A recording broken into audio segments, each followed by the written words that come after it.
up, Eddie? I got your shirt on, man.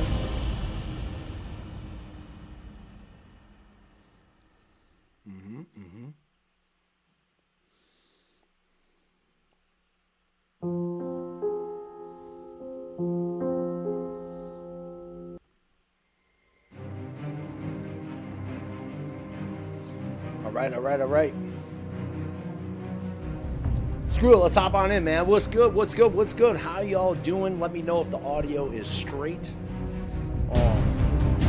Hopefully it matches my voice. I had to play around with the audio delay a little bit before we started stream. Let me know how the background's looking, how we are sorted out here, how we look.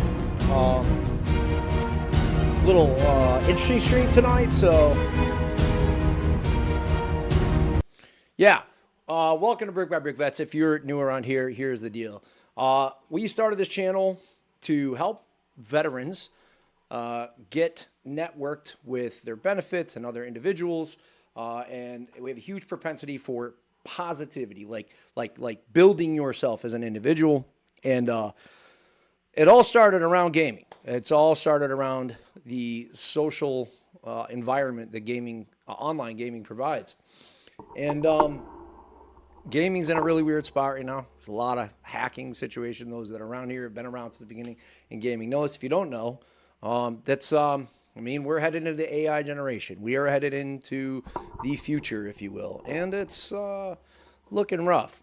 And there are a lot of other things that are especially important to me that are part of my story. And the name Brick by Brick Vets is about my own story and many of the other individuals that have now come into the story, which is basically having been a veteran and having worked in the tactical space for a very long time and kind of reaching a pinnacle and then retiring from that and kind of falling from graces and feel like I didn't have a purpose. I refound purpose and I found new heights to climb. And many of those things involved rebuilding myself, getting an education, a bachelor's degree, and using my GI Bill and lifting and training in all aspects. And so now I share that with others. There are many other people that are part of this community that are part of the story. And so one piece at a time, we have built quite a community of individuals with success stories. And if, like I said, you are new, thank you for popping by. Hope this is for you. And I think anybody who wants to grow and build themselves a little bit, if you serve this country, then I think this is probably for you. So if you think there's somebody you know that could use that, share it with them. All my friends that I grow within this community, I love to death, and they're a large part of my life and my story now. So it's not just about an individual story of my own. That being said, welcome on in. Moving forward, we will be discussing many topics. Tonight is a multi-topic. It is for you. Say what you want in the chat. I need your help. Professional about it. I can't tell you what it is. You can never ask me about it later. My favorite I'm quote going to here. hurt some people. Hell, I'm only 1 year old. Whose car are we going to take? Yeah, turn mic up a little bit. Okay, so the mic's a little low. We could do that. Give me a second. And yeah, let's see. How about right there? That enough? Let me know. I can speak a little more clearly into the mic. But that's it. Oh, music was loud. Yeah, probably. That's probably what it is. All right. So that being said, that's the gist of it. I'm going to get in the chat really quick, and then we will roll on in. I had a video, I popped up a video here. I don't know. I might have to resize it. I don't know this individual. He's a veteran about my size, but it looks like there's some good information coming out. Trump signed something on the 18th. We're going to look into that. I literally just popped it up while I was building the stream out. And I was like, fuck it, we'll watch that, dude. What up, Sketch? That's my boy. Sketch, my man here, we served together. And we've been friends for 20 years plus. More than 20 years, 24 years. Long time. So that's crazy.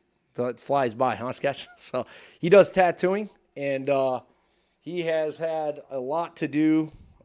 He is all been the finishing artist to all of it. It's kind of a weird, I wear shorts, but he got this one here. This one's my special piece from him.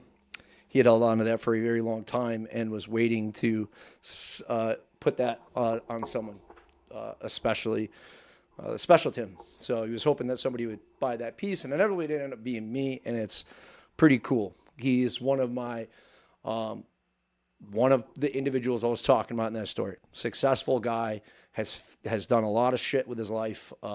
He is somebody that keeps me in good working order, and I try to do the same for him. Great guy, has a really crazy backstory. But yeah, if you're looking for tattoo information, you want to chat with somebody, you can reach out to me. I can get you connected with him. If you're in Twitch right now, we'll put the command in the chat so you can get in contact with him. He does. He's a very busy individual, but he's extremely talented if you look him up. So respect his time if you reach out to him for any form of business or information. Eddie Clements, how you doing? You are first. You beat Cherry. My man, another individual who I actually have his shirt, another veteran who he does laser engraving on cups and all kinds of things. And when I say it like that, you're like, oh yeah, maybe what you're thinking in your head is probably not going to be to the level that you might be expecting. I have several items from Eddie, and they are out fucking standing. And I'm saying that a couple guys are bringing it, not just because my friends and whatnot, but they genuinely have.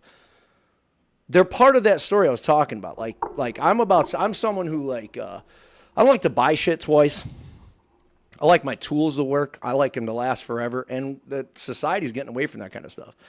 I would like to build myself as an individual. I like to surround myself with individuals like that. And those two guys right there, they're both very much cut from that cloth. All right. So the cup thing, right? Legitimate, nice ass Yeti cup. My wife he does one up so my wife could use it. My wife is wicked particular, like annoyingly particular. And, not to me, I love her to death, but she can be. And she ended up getting several cups. So that should speak of itself. She was asking me, okay, can you get another one? So very talented individual. Also, we'll put him in the chat if you're on Twitch.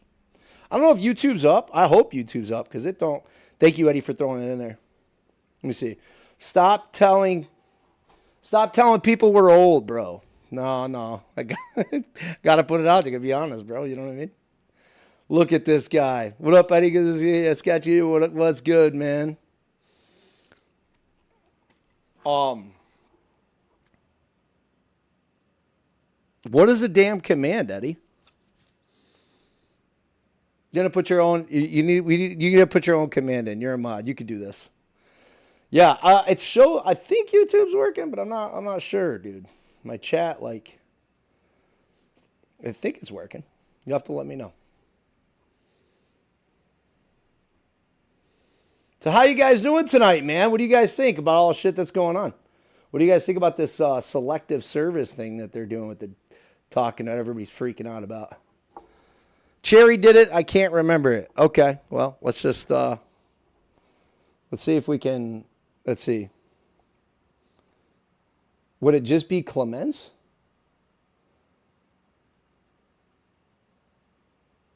Yeah. Let me just see. Clements. I don't think so. I think it's E. Clements. No.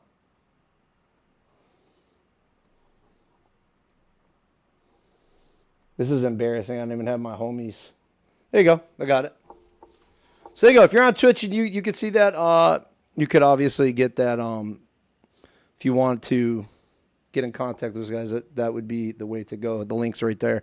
You know what I didn't realize is I don't have the chat for both YouTube and Twitch available like the other computer on this PC. That'd be nice, you know? Do I not have one here? I'm wondering if I can't set it up real quick. I don't see it. I'll have to do that this week. I'll tell you what. Man, I got a toothache that is rocking right now. Not necessary, bro. We can move along with the content. Shut the fuck God, dude. All right, let's pull this other guy up, man. Let's see what he's not yapping about. Let's see what he's chatting about. I'm trying to see how I can see the chat and have the video at the same time. It's kind of a pain in the ass. How about this? There we go. I'll put this up here so I can kind of see him going at the same time. I'm really worried that YouTube's not working, man. Like, what the hell? I'm gonna pull it up over here real quick. What in the world?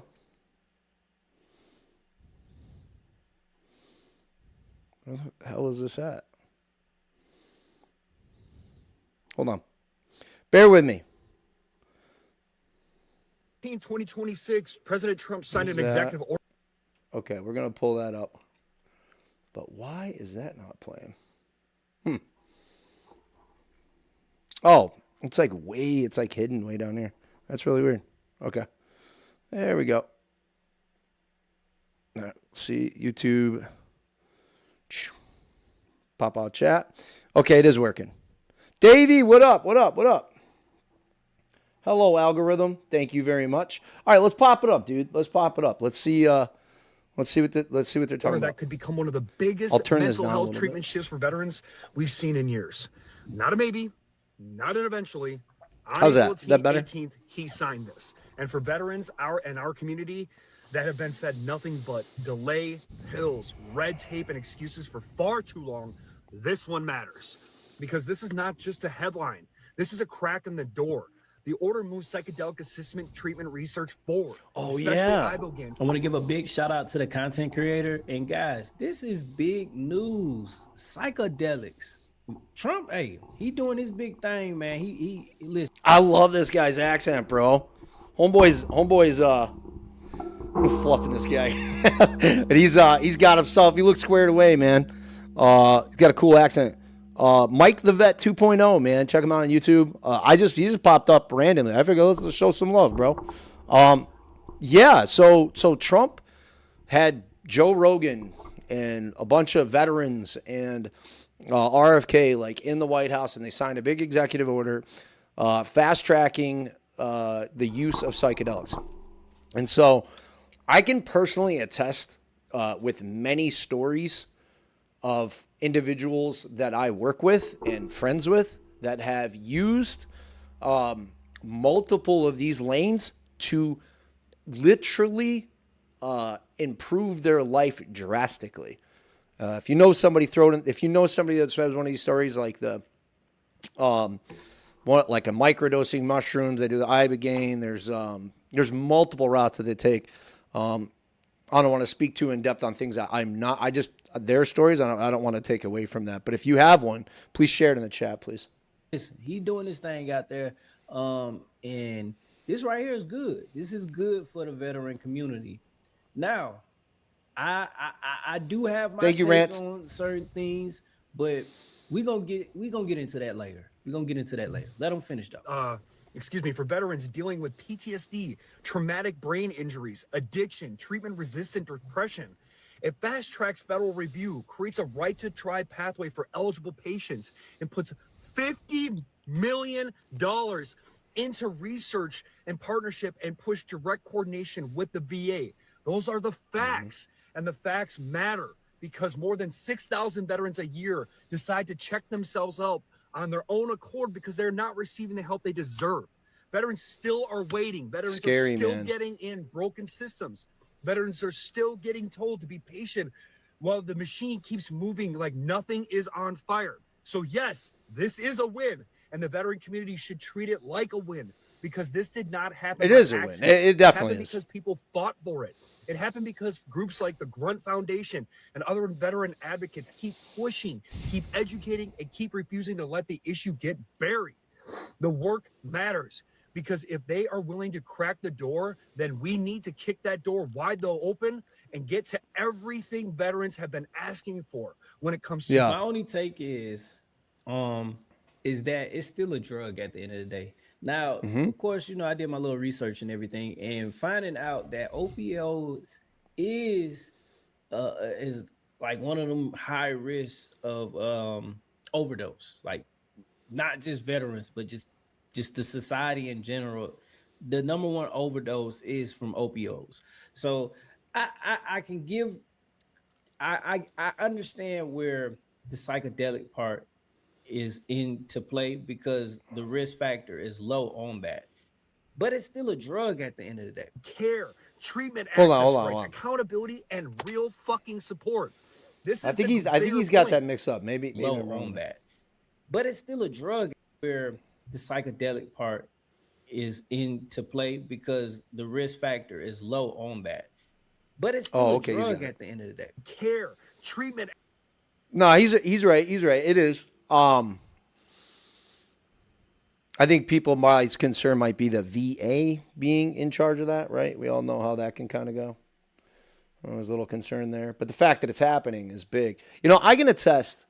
You know, you guys remember Sam Peterson, who owns and operates Patriot Power Up. Hopefully I said that right.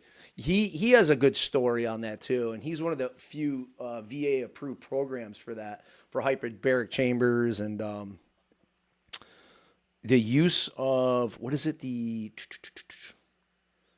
ketamine. They use ketamine, and he was a guy that if the Hurt Locker, which is kind of a very Hollywood version of things, but if the Hurt Locker were a documentary, if you will, or a story, it'd probably be based on Sam. Sam's like that guy. He worked with SF guys and doing EOD and in the full bomb suit and the whole nine. And he's a high speed guy, and he really was at like his end with things, dude. When he got out, he was in a rough space. And you look at him now, dude, you would be like, that is like one of the most successful high-speed guys I have ever met in my life. And he attests to it.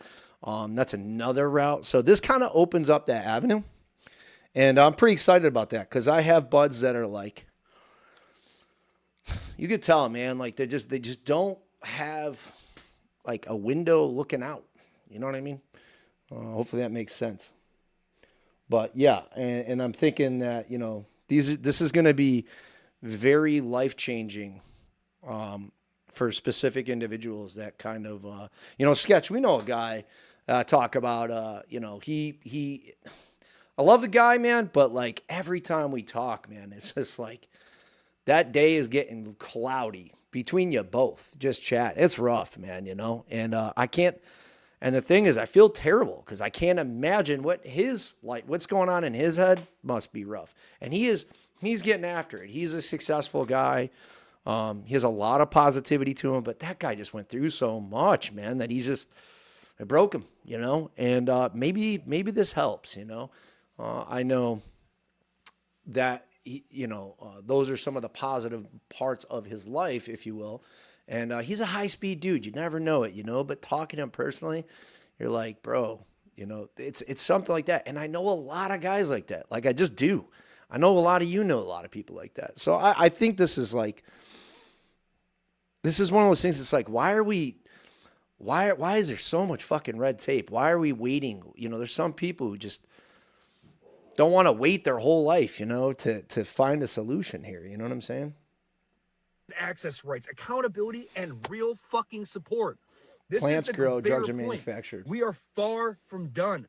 The executive order is not the finish line. It is not a magic fix for all of the other. He's right. It's not, right? Let me pull up this chat though, because we'll get ahead. I play COD almost daily with that guy that's still serving. He's working in Warrior Transition Battalion. He told me that recently they started using more psychoactive drugs with TPTSD, along with replacing a lot of people that work in the battalion with combat backgrounds, MOSs. He actually encourages that I use psilocybin for shit that's wrong with me. Drugs are manufactured, plants grow. I'm going to get into specifics of psilocybin, but I could speak on that directly in saying that, there's microdosing where they talk about taking minuscule amounts and stuff like that for a little bit of perspective change. But there's multiple avenues where this stuff has documented scientific background in, neurologically changing pathways and helping regrow structures and stuff like that. I can speak personally on what Sketch is talking about here, and I totally agree with that. I think in certain situations, it might actually be. I know for a fact that some of this stuff is life saving. You know what I mean? So yeah, not all of it's growing though that they're talking about. I don't think. I don't know where. What is it? Ibogaine? I think Ibogaine is the one. Bullshit veterans are still dealing with inside the VA. Yeah, they never but left it Iraq. Is proof that the pressure works. It is proof that the conversations can move. And if it is proof, that the system's finally giving an inch to us, need to take that mile, people.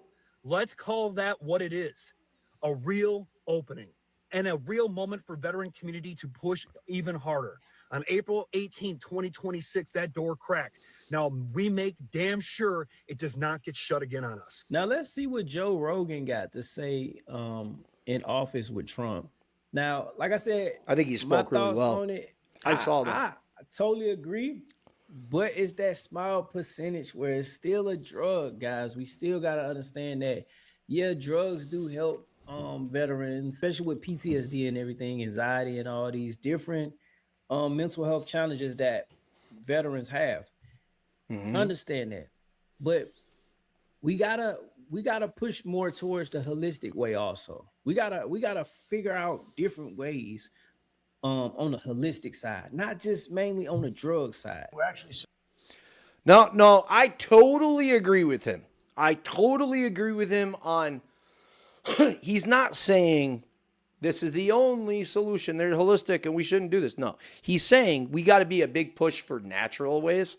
But I feel like that's a really individual based journey. That's my story. I got to get a little bit more on camera. I'm a little bit zoomed in, but yeah, I found a much more holistic approach to be a good option in my case. Not to say that I didn't try many different things, but I think it was part of my story, and I think that's the best possible outcome for an individual where that can be solved. But I know a lot of individuals where it's just they need this. You know what I mean?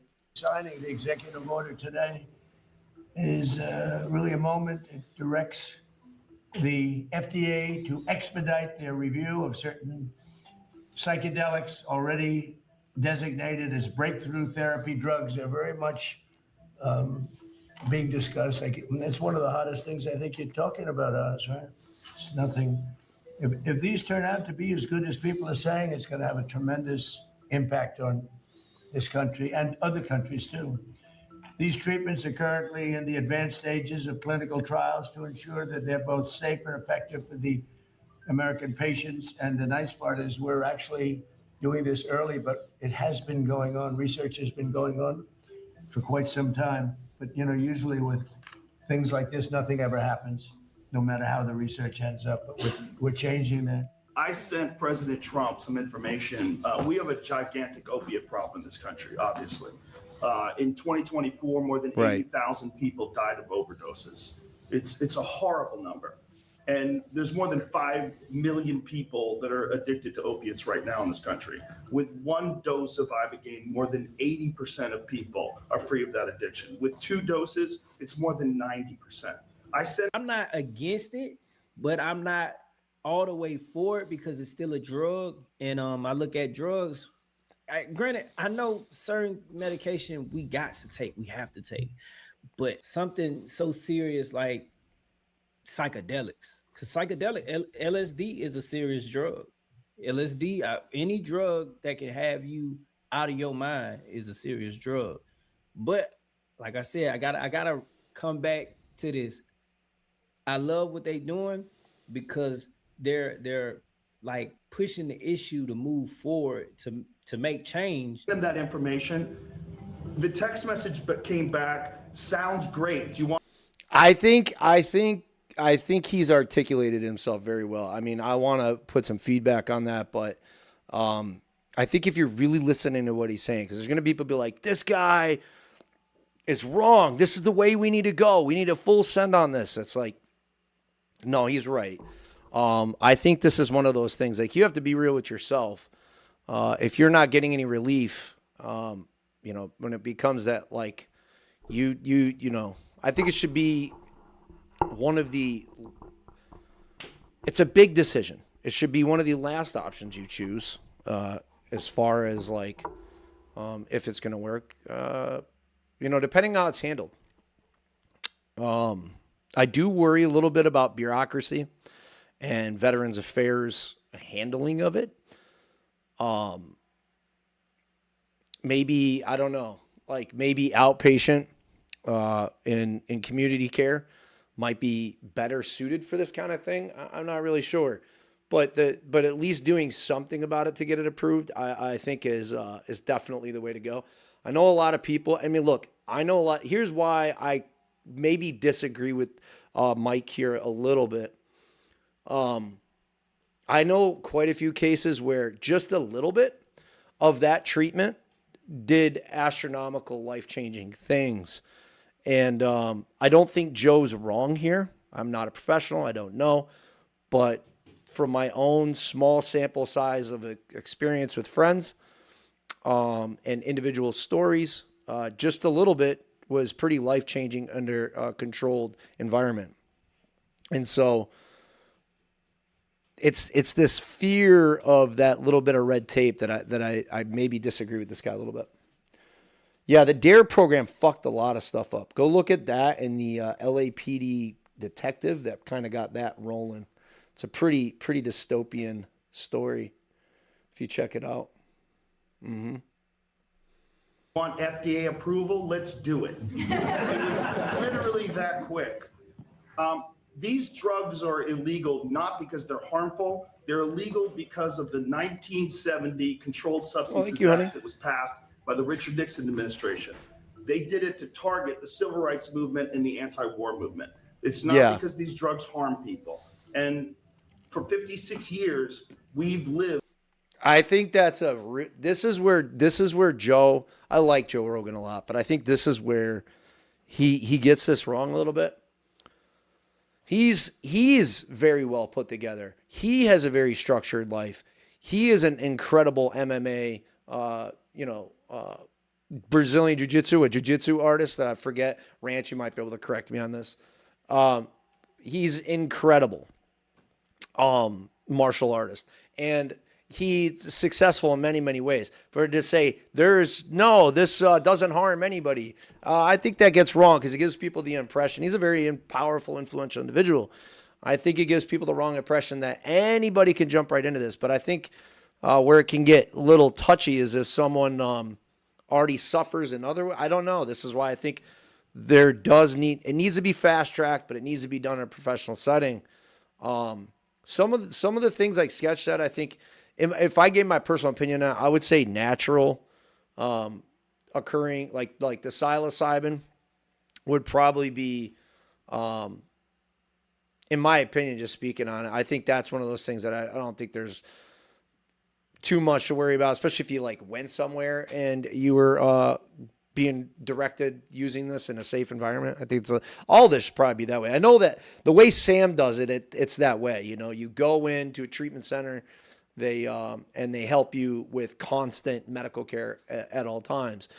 And I think just getting the pathways approved for that, getting people on a list to be able to be approved for those clinical trials is a massive, massive change. But saying like, hey, this isn't going to hurt anybody it kind of green lights maybe for some people in their head to say, oh, Joe said it, so I'm going to just go do it just wherever I can.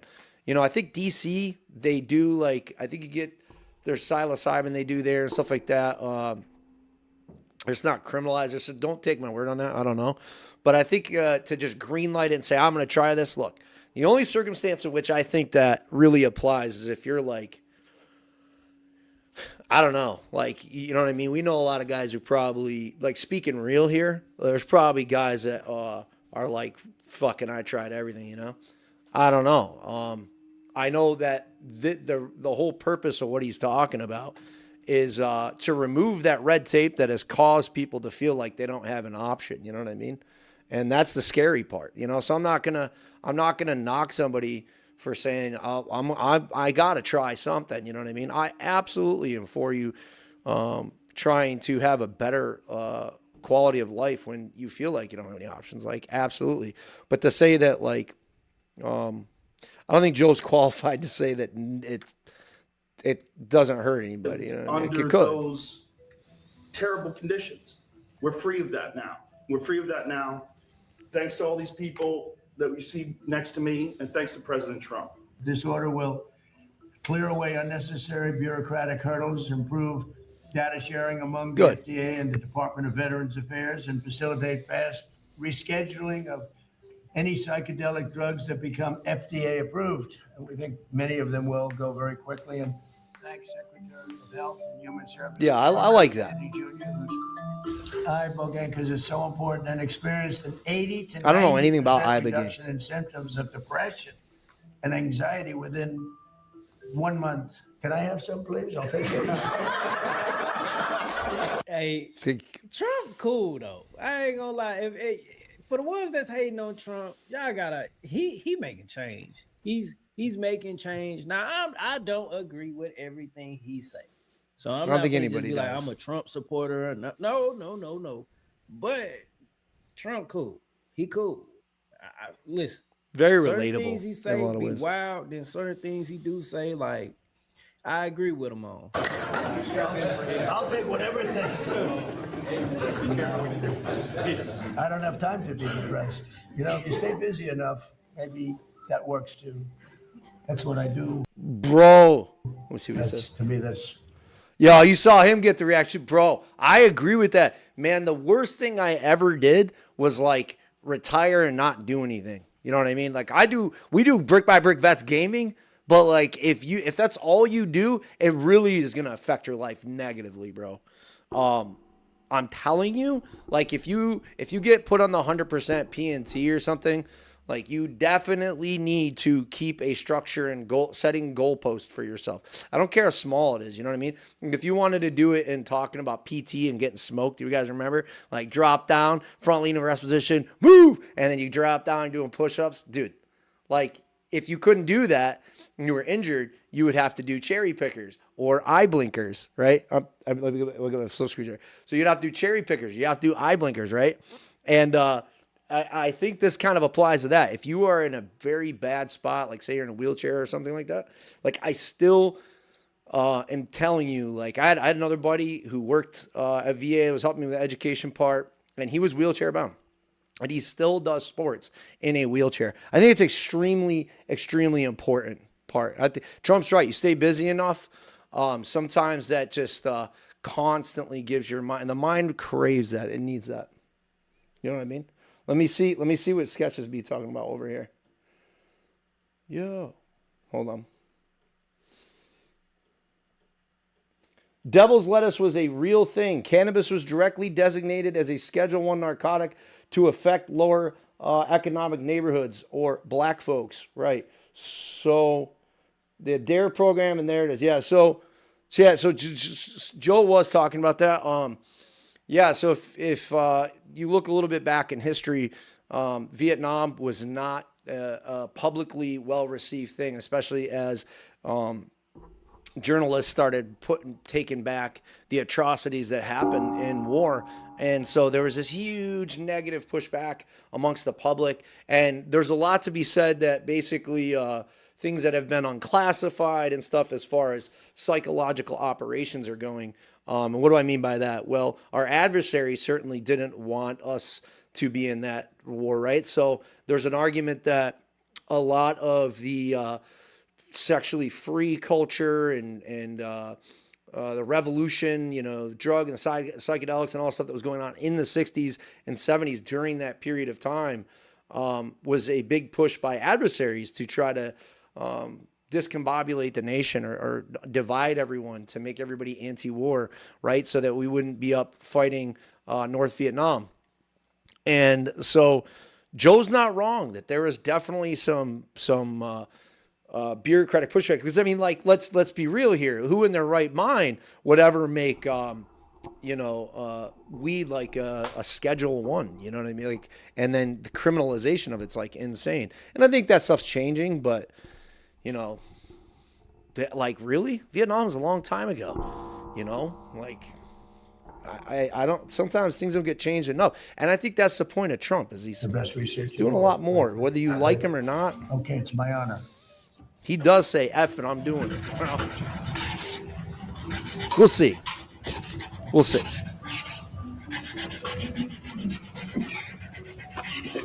Dude, that's a good one. Oh, I wanted this one. Hear that, Joe? You think Biden can do that? He can.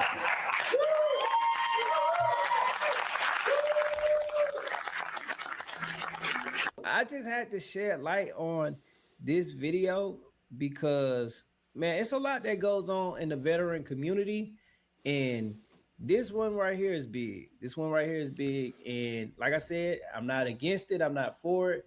Drop in the comment section below on how you feel about this video, and yeah, let's see what his comments come up. Oh, let's open up so everybody can chime in on how you feel about this topic. Guys, like always, this is Mike the Vet 2.0. See you in the next video. Peace. FDA created the word drug. There's some good points in there. Put it back over here and see if there's anything else worth clicking on. We had a really interesting day here in Virginia.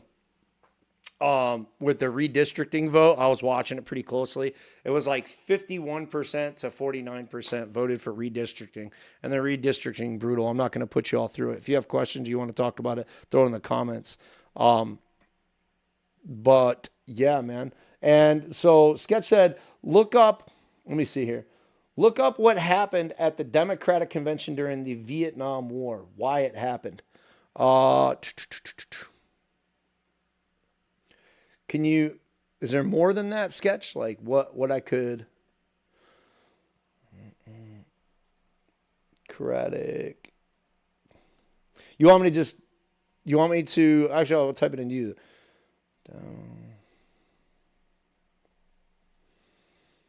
Sorry, I'm using one finger because I'm.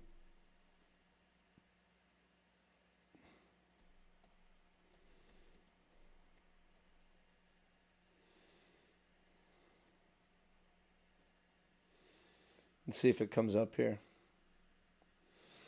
Yeah, so anti-war protests turned violent in 1968 Democratic Convention. Look back at the Democratic Convention relevance today. DNC riots, Chicago, 1968. So I think this is what they were talking about, right? And this would inevitably lead to the war on drugs, right? So I think this is what you were saying there, Sketch. Yeah. I like these guys too. Matt Tardy over here at Speak the Truth, he does a good job. Gary, he does a good job too. Paramount Tactical. Both these guys, SF guys. Matt's Green Beret and Gary's Green Beret as well.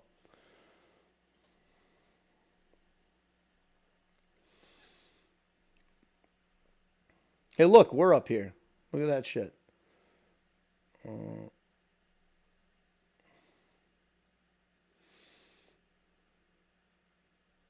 We might be getting a little bit of a relief from this redistricting thing. I want to say somebody stepped in and another Green Beret right here, Nick Freitas. You can see I follow a lot of these guys. They're great. I really recommend checking out Nick. Model that was utilized in Virginia is coming to a state near you. With me to discuss. I really recommend checking him out. He's incredible, dude. What up, Todd? How are you doing? How's it going? Hey. It still is. What did I say, Davey, that you were saying it still is? I might have missed that. My bad. They literally brought out the National Guard against them. It was in the newspaper. It was in Times. So I do know what you're talking about. And that was brutal. It got violent.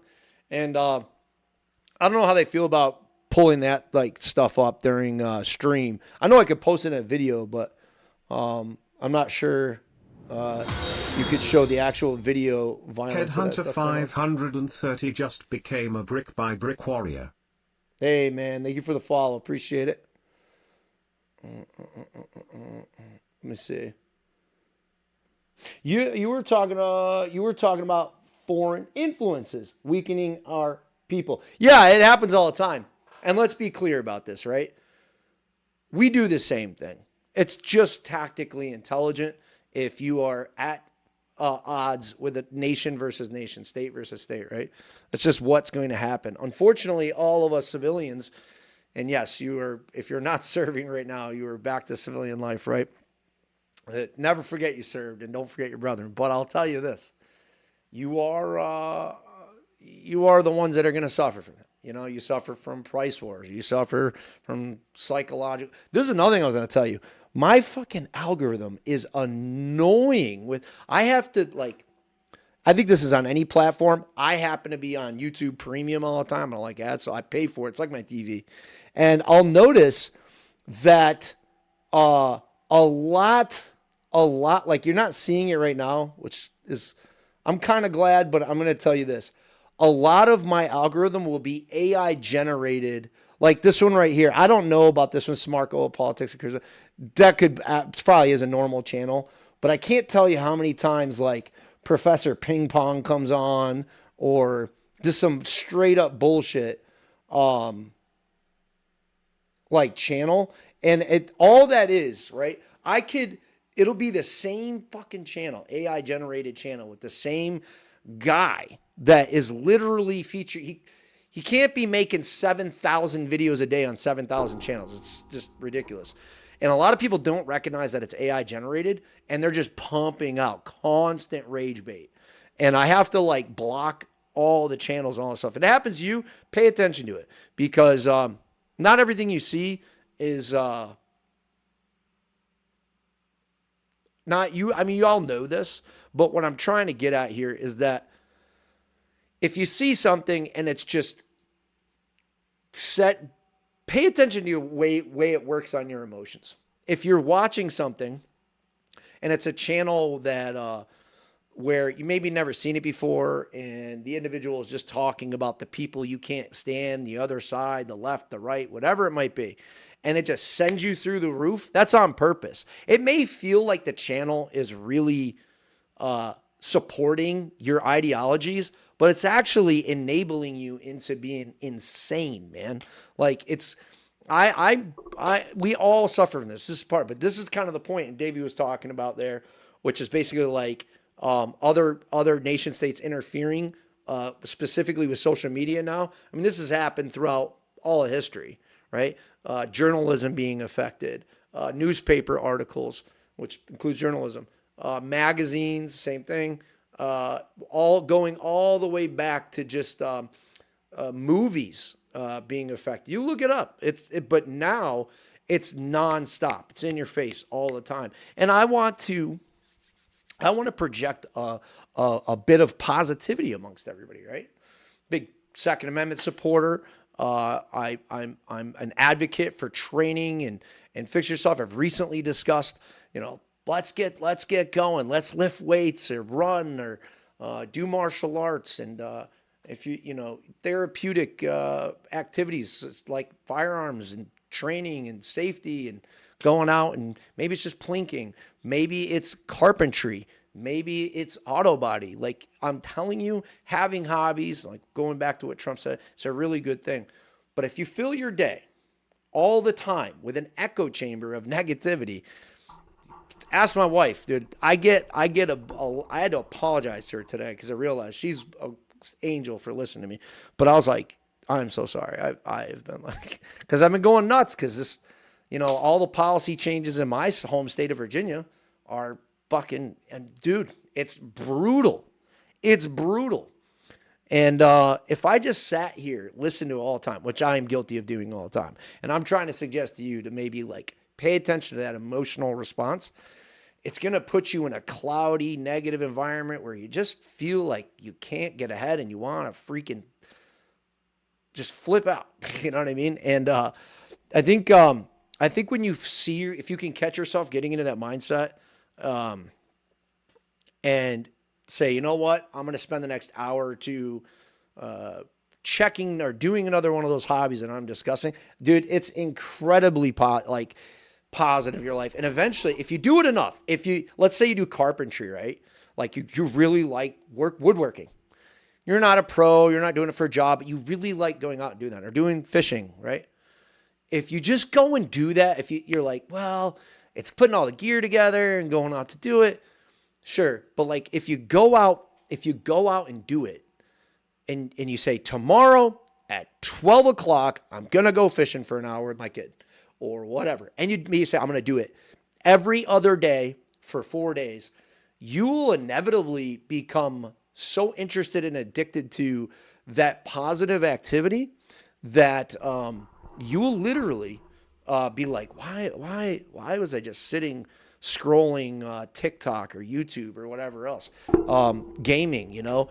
One of the reasons I've been pushing a little bit away from gaming is because, like, how else am I supposed to do all the things of building my life if I don't go do them, right? Like, I would love to sit around and game all day like I used to, but then when I really think about it, it's like, I don't want to remove it, but if I find myself doing it too much, I can't get anything else done. You know what I'm saying? So everything with balance is really, really important. I hope that makes sense. Yeah, so Todd, this one's a new mic. I'm just testing it out. You guys have to let me know what you think.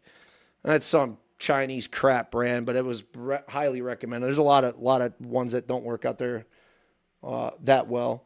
So, what's up, Slade? How you doing, man? What's up, Fresh? How you doing? I like working with wood. I do. Yeah. Mostly with his hands. Doing the same thing with, yeah, you got it, man. I mean, I am nonstop going on, and I found this is just really helpful to my life. Hopefully it can help you. But like last weekend, I grabbed my wife and I said, I just put everything set up the night before, and I said, we're going out to the range and we're going to go figure out what pistol you like and don't like. And I brought them all, and then I have to come home, clean them and whatever else. And we're going to go do some target practice with your AR. Now, this is me. I'm, like I said, a big Second Amendment supporter. I love training. I'm very big on firearm safety. That'll be a big part of the channel moving forward, is education and safety when it comes to that. Because if it's for you, and you did this as part of your job, I think it's good to coexist with those skill sets. And so I'll be, talking about that as we go forward and stuff. But like, if you look behind me, that's a little hint to what we got coming. I haven't even shot that thing. It's not in the box right now, but I'm going to take the FN, and it's the older SCAR, non-reciprocating charging handle. I'm going to go out and shoot it and do a review of it and make a video of it.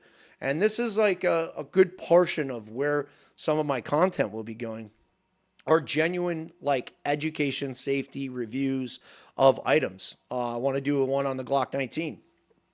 And I don't want to give away too much of what I'll be doing, but it's to help individuals within our community and stuff that maybe might be. But it doesn't. Here's the point. It's not just about that. You got to do what's good for you. And maybe what's good for you is working on a motorcycle. You know what I mean? Like, you need to really invest in that. When I say I go, like, dude, when I get up, which isn't early, right? I fortunately have my sleep figured out, because I used to be an insomniac for years. And I figured it out pretty well. And it's very good. That's an important part of mental health. You go without sleep, it affects your mental health. And that's just straight up, okay? And so I'm just telling you that you need to have that figured out. So that should be a big priority too. But once you have that figured out and you got your schedule and your time's allotted to you where you can get up and, you have something going good, then you fill that day with positive things, at least a portion of it, getting some shit done, right? Brick by brick. And I'm telling you that a lot of nights I feel like I don't even have enough hours in my day to complete all my tasks, but the next day I feel so good to have completed so many things that maybe I'd been putting off and stuff like that. And you do the same. Like you'll thank me. You'll thank me later. But I think it's really important to do both work, meaningful work, and that work. When I say meaningful work, it doesn't mean a paycheck. If you can, that's great. But meaningful work means work on yourself. And I mean where you feel fulfilled, that you are doing something that builds yourself. Reading, doing the dishes for your wife. Like going and being a parent. Doing things that help you not to live with any regret. It's just living every day. Super important.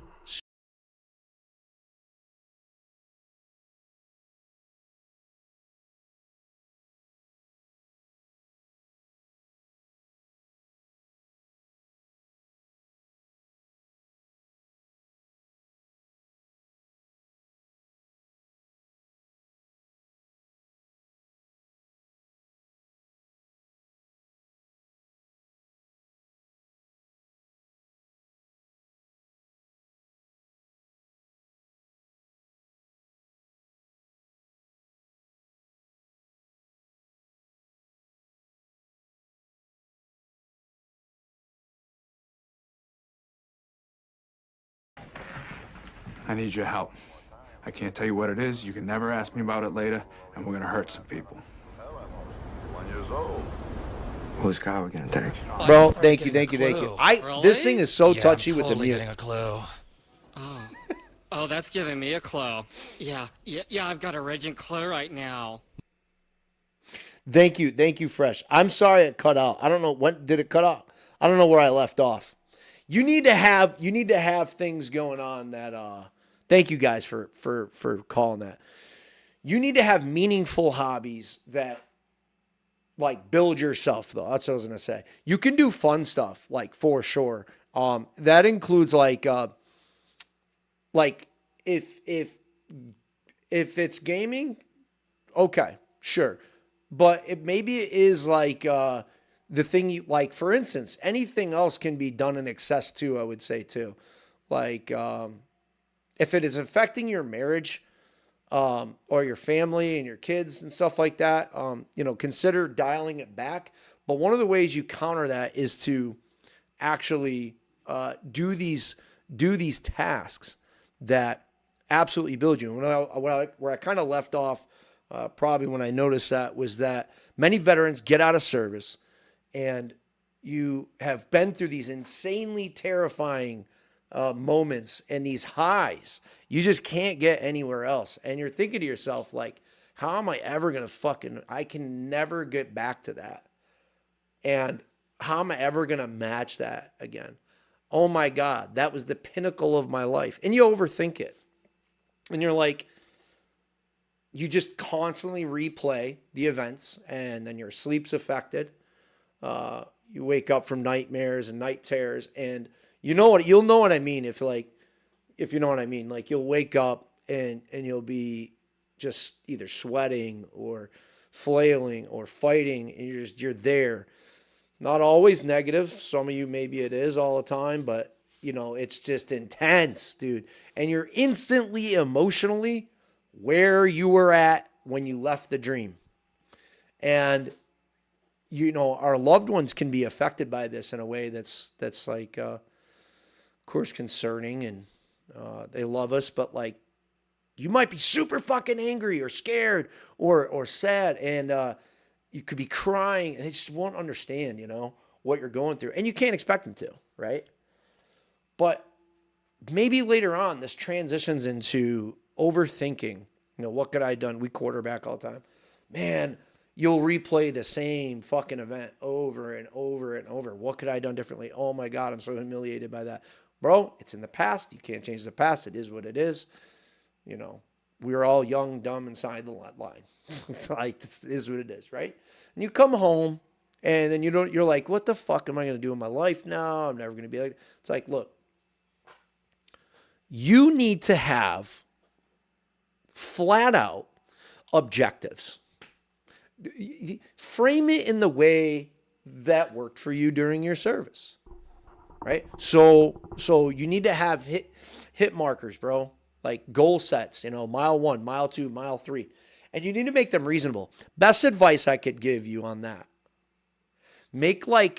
start making weekly, probably monthly, and definitely 2 yearly goals. And they need to be very, very achievable. Start small. Say, within 365 days, I'm going to accomplish this and this. And set out to do it. And try to do them in a timely manner that you do each one, right? Set a goal and get it done. And the same thing goes for weekly, monthly, and daily goals. Make your daily goals very obtainable, meaning like 20 minutes worth of work on something you've been procrastinating. Start your day on something and keep to it. And if you F it up, just don't let another day go. Get after it. It's okay. Forgive yourself. Get over it. Do it the very next day. Stop procrastinating. If you keep doing it, figure out why and drop that goalpost. And then go do it. And then say, by the end of the week, I'm going to do that. I do this a lot of times when I'm like doing even fun things, but require a lot of work. I will say, tomorrow, I'm going to X. I did that to set the studio up. And then when you're completed, you're like, holy shit, you're super proud and you feel really good. And you're going to be surprised. You're going to start realizing that, like, wow, those 2 goals I set for the year, I did them in 3 months. And if you don't, again, you need to either reassess and drop the goalpost a little bit, or you need to, I'll just make sure this thing is muted, and you need to reset that goalpost a little bit more attainable. And don't hate yourself because you mess it up. But you can't change the past, right? But you can change the future by getting after it today. And so setting these goals, best thing I could ever tell you. Just set these super obtainable goals and keep yourself to them. You're your own boss.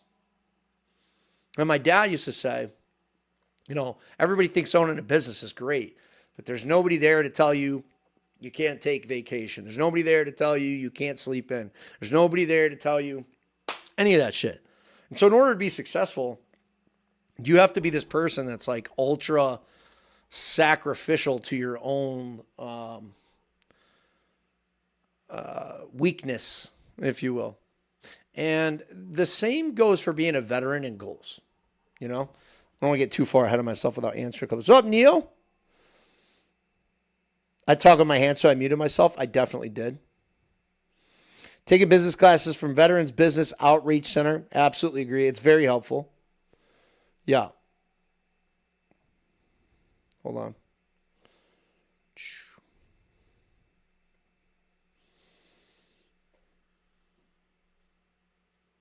The truest form of prayer is communion with nature. You'll have to, I would like you. The truest form of prayer is communion with nature. Please elaborate on that a little bit more, right? I'm a man of faith. I'm down for it. Something like that, but do it for day hikers and basic survival. Day hikers and most group that gets lost and dies. So is it a doomsday prepper stream? So doomsday prepping, let's put it this way. Yeah, I'm all about talking about preparedness. Abso-fucking-lutely. This is a kind of talk about anything, but kind of what I'm talking about even right now could be associated with that. Preparing for the future, right? I'm big on preparedness, and I am a massive proponent for, I would rather have and not need than need and not have. I don't care what anybody thinks of that. It does not fucking matter to me. I have moved past framing myself in other people's bullshit ideologies. And I think you should do the same. If it does not serve you well, pay it no mind. Move on. I have literally had multiple things that I used to be like, oh, and be all bothered and pissed off about or whatever. And once I just started letting shit go and going, that doesn't even affect me, bro. like my life astronomically improved. Once I started getting to an objective, then I was moving, dude. And then I just realized like I'm respectful, but get the fuck out of my way, dude. Like, you know what I mean? And so, yeah, when it comes to preparedness, like, this is one of the reasons that I talked about a couple weeks ago, like moving forward to the channel, it's going to be like working out. It's going to be going to the range. It's going to be training. Ammo. It's going to be talking about, I really, really, really, one of the goals that I've set for the year is to go down to my local BJJ club to do Brazilian Jiu-Jitsu, right? It's one of the best physical activities you could get into, right? But I'd like to share a lot of the things that I get into. Like, if you've noticed, I know I'm kind of a little bit all over the place, but stick with me. So if you've noticed, a lot of the car manufacturers now are making everything subscription-based, right? So I have these old cars in my driveway, and my wife was always like, we should sell some of these cars and shit. But I honestly, and like when I grew up, my dad he didn't have time. He just didn't have time to teach me to change my oil or any of that shit. You know what I mean? Greatest guy in the world. But he just didn't teach me. So like later, I taught myself how to fix engines, and all my small engines and cars and stuff, I fix with my own hands. And I think this is an incredible tool for yourself. And the reason I bring that up is because like that's one aspect, right? Nick Freitas has a really good book on like, I'll look it up here. Let's just pull it up. Let me see if I can pull this up. It's just like man shit. You know what I mean? And I'll let you guys see what I'm pulling up here. Nick, new book. Here we go. Yeah. So the man book. It literally is. It's called the man book right here. Yeah. A point-by-point guide to sucking it up and getting the job done, right? He talks about getting a date and how to cook a steak and how to win an election and, probably faith here. I can't see him. I don't have my glasses on. Choosing things wisely, how to like kick in a door and do a stack, how to pit maneuver. And I think this is highly important to preparedness, right? These skill sets. And so you need to align that. When I was talking about your goals, right? Set 2 yearly goals and then go out and set to achieve them. Set monthly, set weekly. And maybe write down like who's important to you and what you need to do. Another thing that might be really good for you is to write down how you're going to achieve something step by step, meaning like something that holds you accountable. So like basically like, let's say you set yourself to learn mechanics, like on a vehicle. I am going to take this vehicle and I'm going to fix XYZ in it, right? And you have to do all these steps. But let's say you're not sleeping, you're drinking too much, you haven't gone to the VA. There's a whole bunch of other aspects. Well, I think it's important for you to reflect on yourself and pick the starting point and go through the little steps first. Like before you can do a business or get a degree or fucking start, going to the range every day and all that shit. Like, dude, you got to do the small stuff first. You know what I'm saying?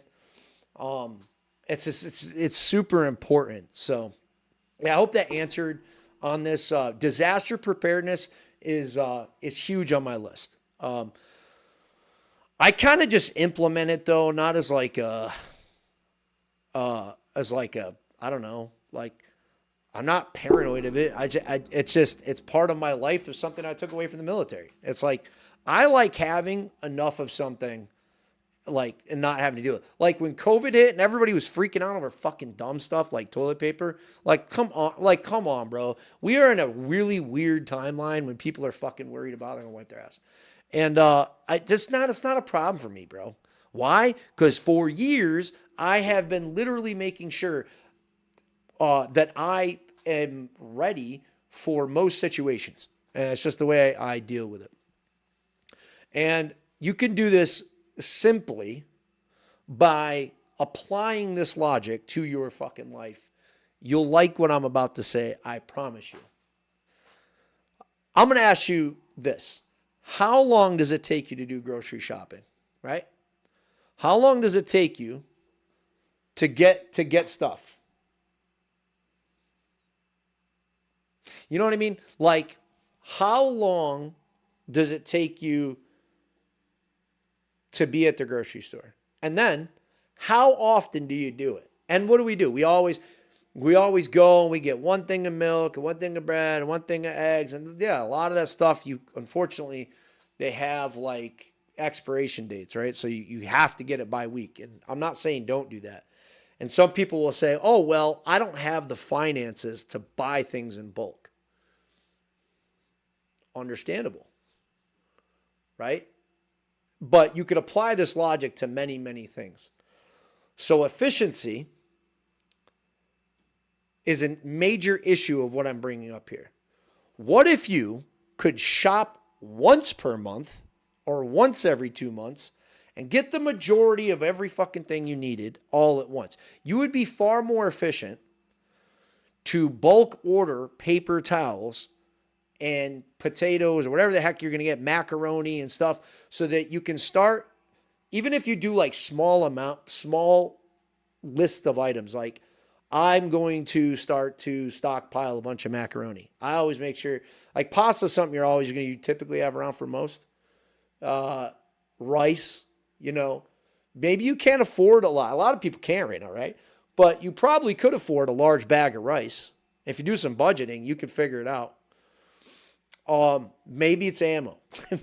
maybe it's going to be toilet paper. Like, there's multiple things you could do that. But how often do you have to go to the grocery store and spend hours and you do this repetitive behavior?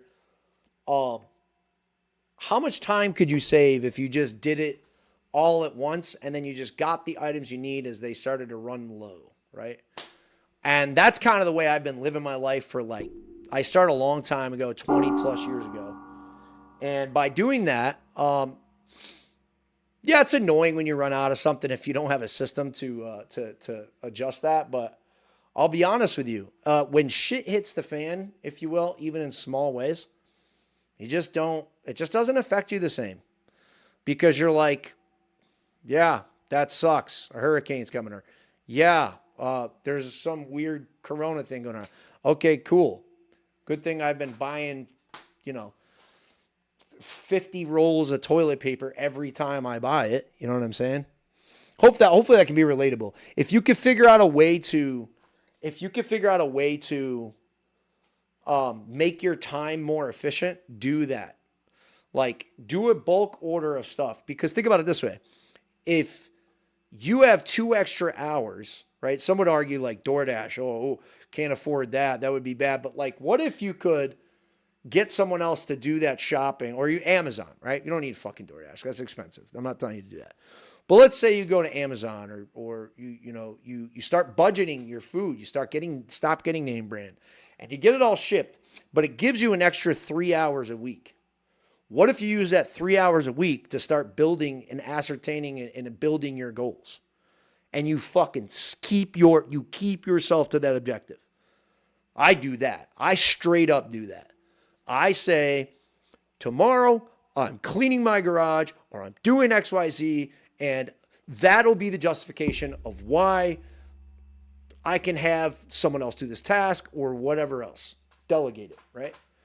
And so I think that would help a lot of people who probably struggle with this idea of like the daily routine and structure of their life, Like, that's how I got around it. I don't know.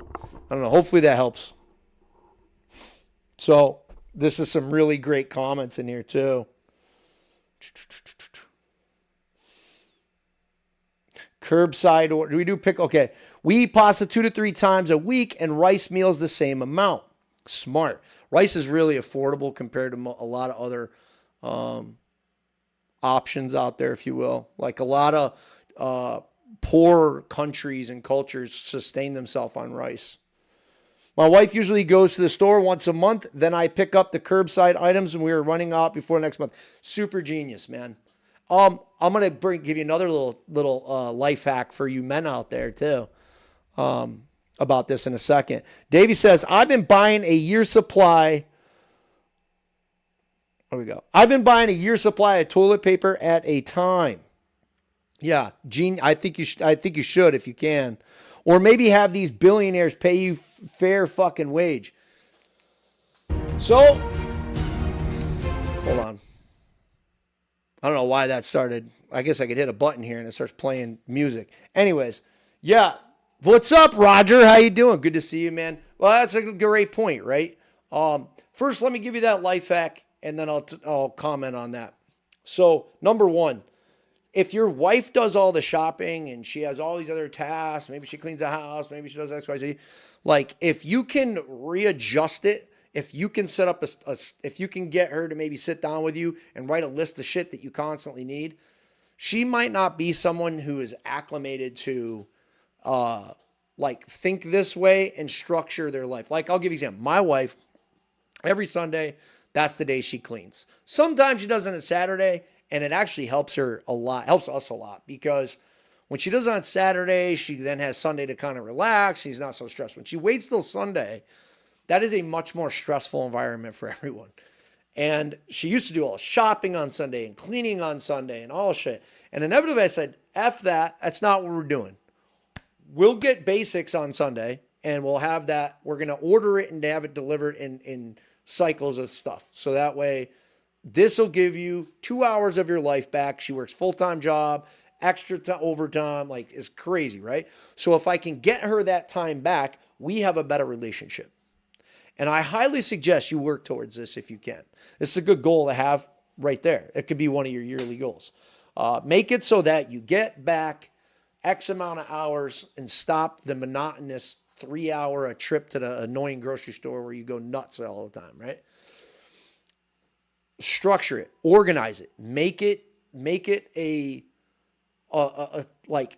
simplified so that your wife can get back time for her precious time back for herself, so that you can effectively maybe you'll have more time with her. And then instead of every week her stressing out over that one thing, maybe instead you say, we're going to do it this way. I'm going to make sure this amount of stuff arrives. And then you only have to order or go pick up a few things. And you make a date night. We're going to watch a movie instead. That 2 hours we're now going to use to be together. That helped me immensely, I would say, with my family. And hopefully that'll work for you too. Now, as far as Roger's talking about, it's my boy. We've been gaming since, I think, BO3 together. Thanks for coming in, Roger. But he said, have the fucking billionaires pay for it. Look, the billionaires are not going to pay more money. They're just not. I know everybody wants to think like, hey, we're going to, and this is no dig on you or anybody else, but like, I'm going to make this very simple for you. Would it be great to stop letting the super rich get super rich and that we can flex that a little bit more, because it's like socialistic idea? But here's the thing with it. When you increase the cost of business and you put that onto these rich, not all wealthy people are pieces of shit. Okay. I'm just going to say that. All right. There's a lot of great people doing a lot of good stuff that have done very well for themselves, but there's a good majority that probably fit that stereotype. Now, that being said, when you put the cost of business on them, they just fucking forward it to you.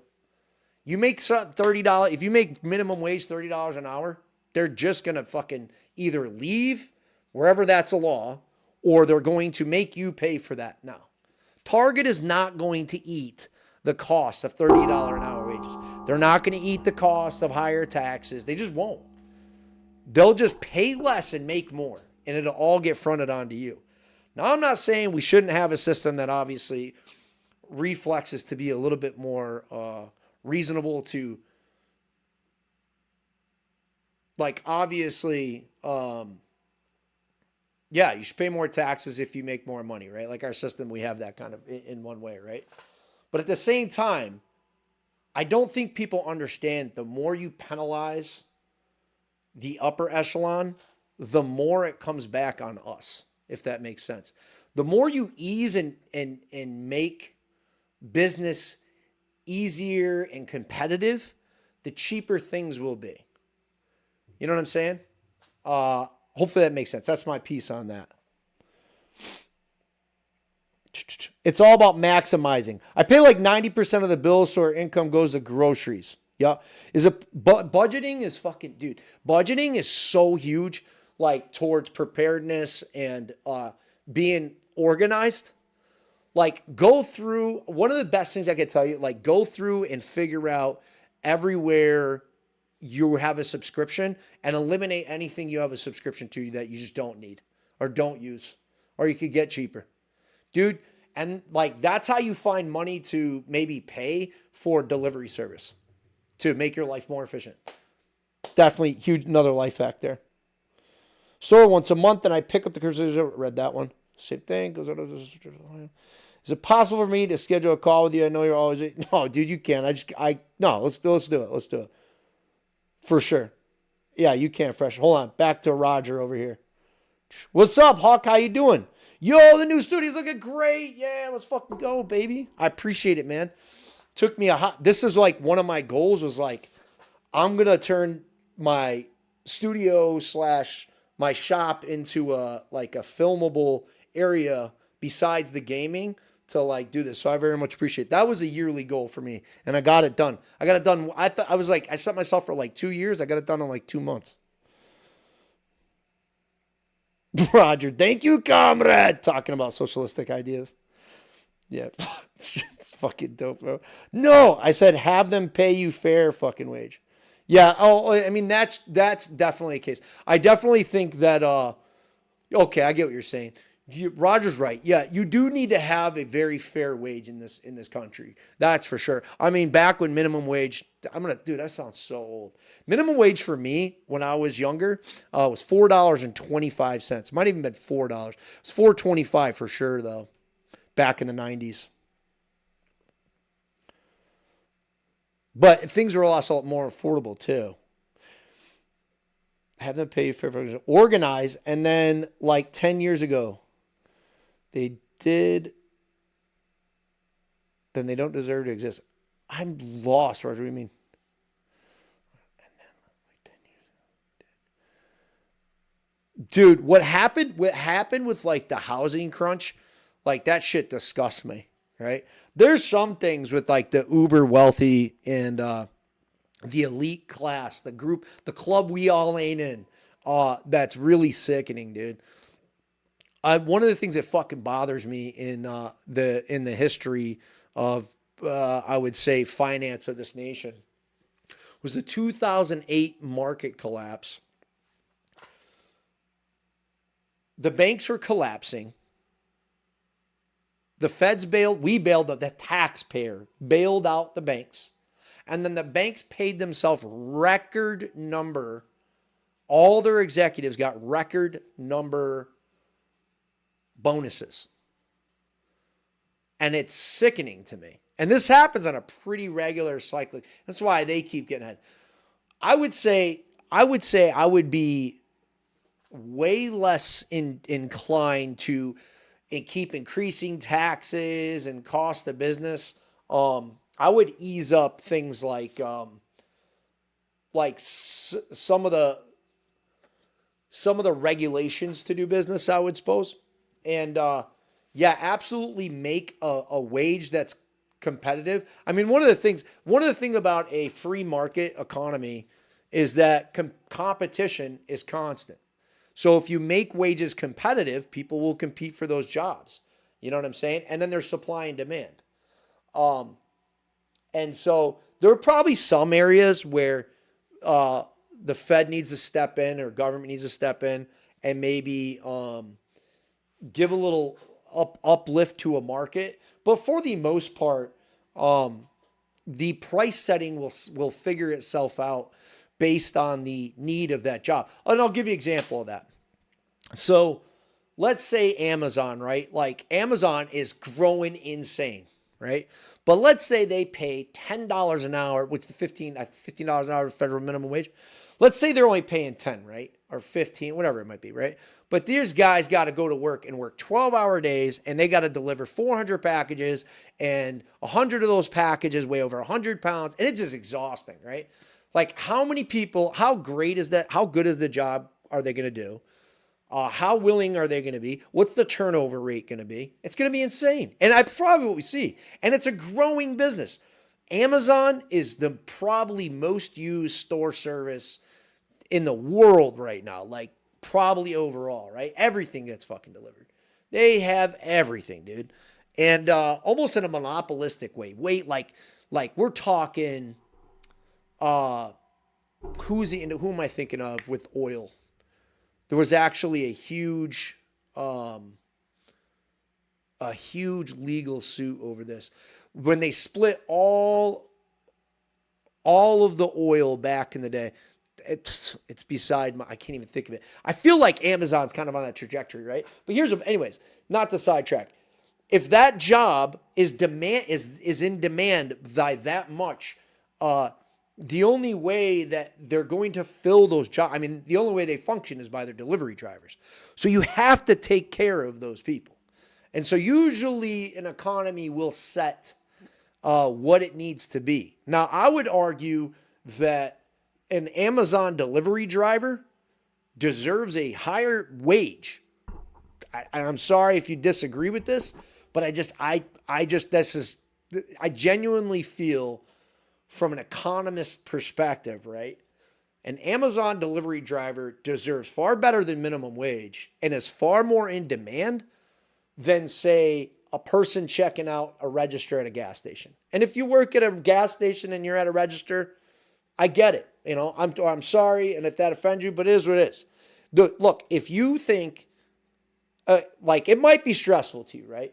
If you work at a gas station, you're a fucking cashier, and you're like, dude, F you, brick. That's some bullshit, dude. No, you know, it's nonstop. Dude, customers constantly going in and going out. Yeah, but you probably look at the turnover rate there and understand why. But why would anybody pay you more than minimum wage for that job, right? And there's a lot of jobs out there where, honestly, you'd have to argue that, like,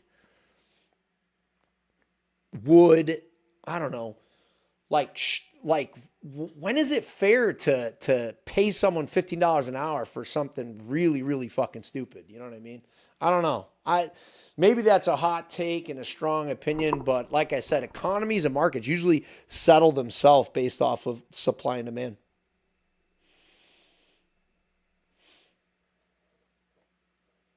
Hold on.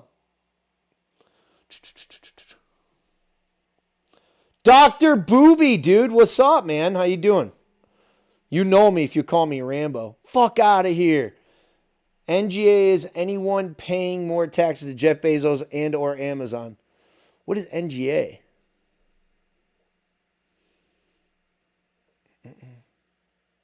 Zero federal. Hold on. I'm missing some of this. Zero federal guy, and you pay more than them. That's true. Here's where I have a problem with it, dude. And I don't know what the solution is. I just don't. I'm just some talking head on the internet at the end of the day.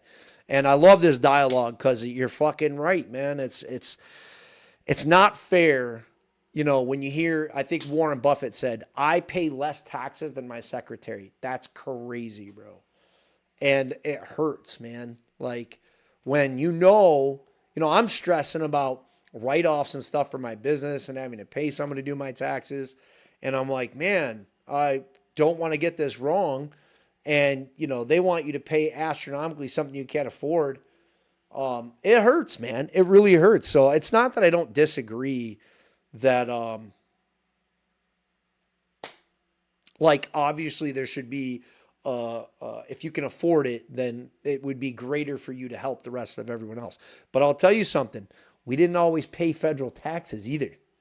Like, that was a 1930s thing. Like, that wasn't even part of the way the government worked, believe it or not. Now we're all kind of suffering from it. I demand a desk pop with a bare arm not liking the stream. You're fucking nuts, man. Bro. Yeah, I would be hammered if the Barrett went off. I would be in big trouble. Fuck out of here. I guess that's what FOH is. And we bailed out the top. We did, bro. That shit, that's going to always bother me, man. It is. I'm going to pull up probably another video here in a second.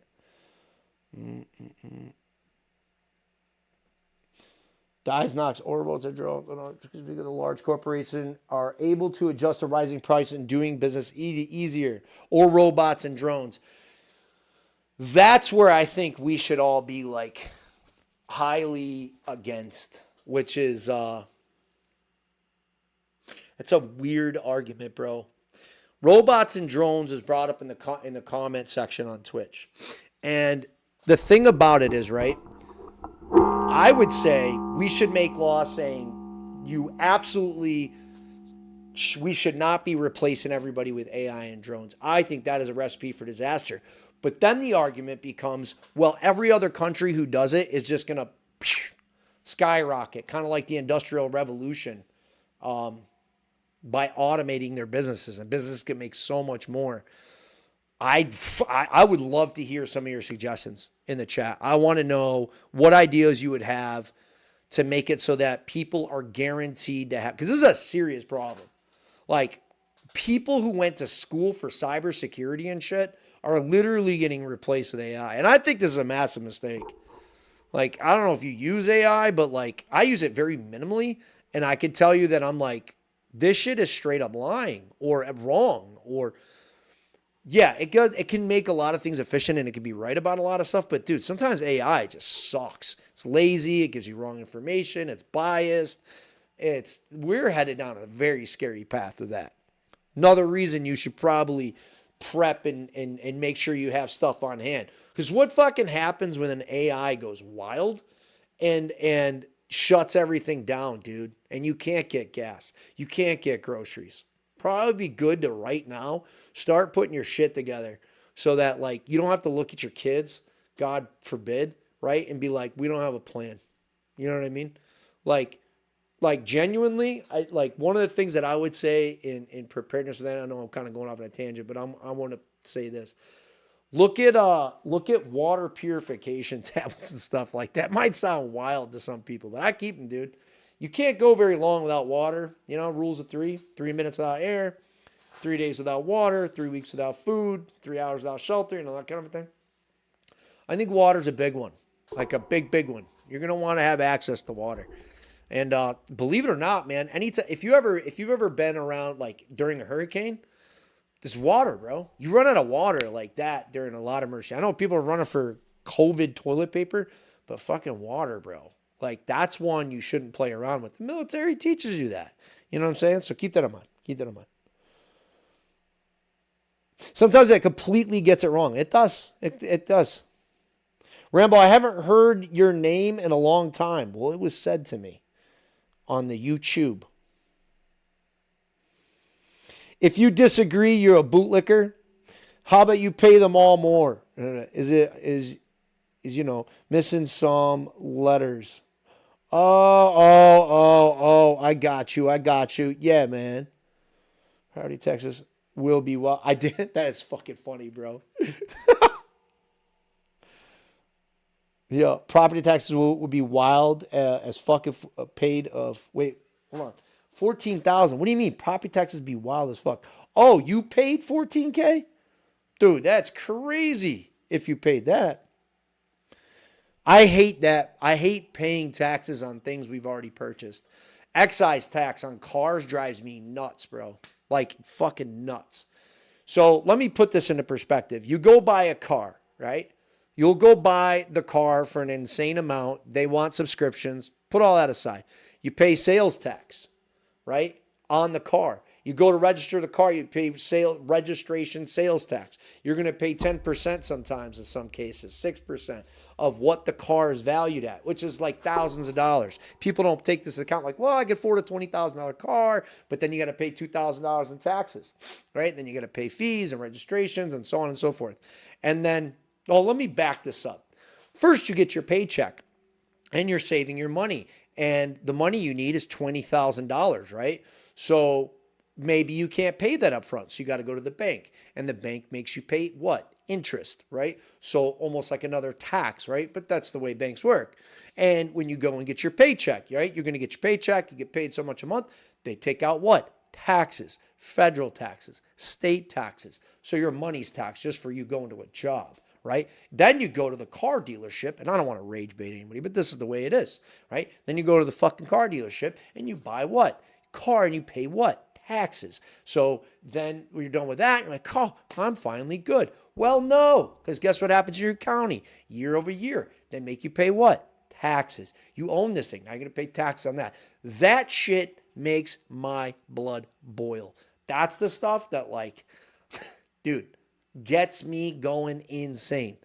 I do not understand in a million fucking years how we ever got to the point where you just pay taxes for owning a home and taxes on owning a car and taxes on bullshit. Like, dude, it's just so wrong. Like, dude, there's got to be another way that you can fucking spin that so that it's not so rage baiting crazy. Because you think about it, you own a home, pay it off, own a car, pay it off, and then you don't pay your taxes, somebody else is going to own that shit. Could have taken you 30 years to pay that home off. You don't pay your taxes, they're going to own it. That shit drives me nuts. Look up the 1984 lecture by Michio Kushi. He talks about directly what time. Hold on. Michio Kushi. Talks directly about what this timeline will look like. Okay. Give me my money, says Roger. Practice be wild. I pay 14K, we get nothing in return. Nah, they want robots and drones. They still pay me. Yeah, man, I need to get this chat so you guys can both see it. But you guys are both saying the same thing in Twitch and YouTube chat. AI is good as a tool. However, given full control in a manner of major mistakes, in my opinion. I'll be honest, Mike. I mean, I'm really lucky. You know, I asked my daughter the other day. I was like, hey, she was doing an assignment for college. And I was like, hey, she has trouble. She's really smart. Has always gotten straight A's. But she struggles in English. And she's got great speller and stuff like that. And it's just like she had an English assignment, college level, MLA English assignment. And I was like, hey, use AI, because she didn't understand the assignment. I said, use AI to give you like an outline structure, read it, understand it, and then flip that over. I wasn't saying take it word for word or use AI for it, but I was saying like, imagine AI pumps out the assignment. You can kind of see what the structure is, and you punch in the instructions for what the teacher wanted, and you say, okay, oh, that makes a lot of sense. I can now see it. I'm a visual kind of person. And so I was like, why don't you pump it out that way? She's like, I'm not using AI. Blah, blah, blah. I said, honey, I didn't say plagiarize anything. I'm saying you can use AI for that kind of a function where it's like, hey, these are the parameters of the assignment. I need to better understand this assignment. Can you please fulfill X, Y, Z? And then you go and you check that thing out and you say, oh, okay, now let me place it into my own words and do the assignment on my own. And she just didn't want to do it. And I'm very proud of her for that. But like AI is good for that kind of stuff. But as far as like Amazon is concerned, Jeff Bezos pays like a large amount of employees, right? But they're trying to fucking he has a massive incentive to use AI and drones, right? And if he does that, I'm going to be honest with you. Amazon is probably one of the largest employers in the world of people. And dude, if he just had like unfiltered access to replace every human being with a robot. I don't know a lot about Jeff Bezos, but I feel like I don't know. I think a lot of people in his shoes, I would say, are probably going to take that option. And I think that's really detrimental to society. And that's where I like free markets. I like the ability to get ahead in life. But I mean, there does become a moment where you're like, when is enough enough? You know what I mean? When is selfishness not beneficial to the rest of humanity, right? And then I have to play devil's advocate on it too, right? Because like you look at Elon Musk, and a lot of people get their gears grinded by Elon Musk. But like, I don't really give a shit about anybody's opinion that says this guy hasn't done anything for people. I just don't get in that frame. And I'm sorry. Sorry, not sorry, but I'll tell you this. Maybe you should think about it in this frame. I don't know many other people that have the drive, ambitions. How about this? Gifts, God-given, born gifts to not just create PayPal, but go beyond that. Create the Boring Company and SpaceX. This guy literally became fucking NASA. You know what I mean? Flexes and buys Twitter and flips it. Like, there's a ton of negatives that go with him, right? Kept the Tesla name going on. Put it on to his business to create an electric car, solar. The guy wants to go to Mars and so on and so forth. Like, this guy is just living on a different level of ambition than arguably almost any other human. Probably top 10 of all time. Like, pretty crazy. You know what I'm saying? And so I would play devil's advocate to say, well, I think a lot of those things are super positive to humanity. He ain't got all the right ideas. I'm not saying, like, you know what I mean? But, like, how many other people, the objective, I think he looks at it in a very autism spectrum way. Arguably, maybe a savant. But he genuinely has an interest to go to Mars for the betterment of humanity. And it does kind of feel like you're playing God a little bit. But, like, at the end of the day, solar, electricity, I think there's a large part of him that speaks to wanting to do the right thing because it's what's good for us as a species. I'm not saying it is. Obviously, that could be really scary to have a person with that much power. But are you really supposed to, like, limit that guy from... I mean, we have fucking... Dude, I want to move I want to take a property and go move out to the country, right? And I would like to take veterans out to do outdoor activities on this property. And I would like to have internet access on that property. Because of Starlink, you can literally have internet, high-speed internet, almost anywhere in the world, if not. I mean, it's incredible. I've used it.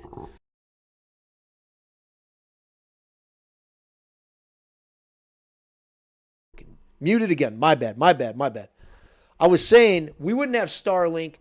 What's up, Carrie? How you doing? Starlink, I'm going to have to put tape over this thing or something. It's so annoying this thing mutes. I'm about to throw this thing in the trash. So we wouldn't have Starlink if, or we wouldn't be able to move out to the country or just go out in the middle of it. I was saying, I want to get another property for brick so that I could take people out and do outdoor activities with other veterans and stuff like that. But I would like internet access on the property for emergencies and stuff like that, especially because if we do training and shit like that, it's good to be able to have access to emergency services.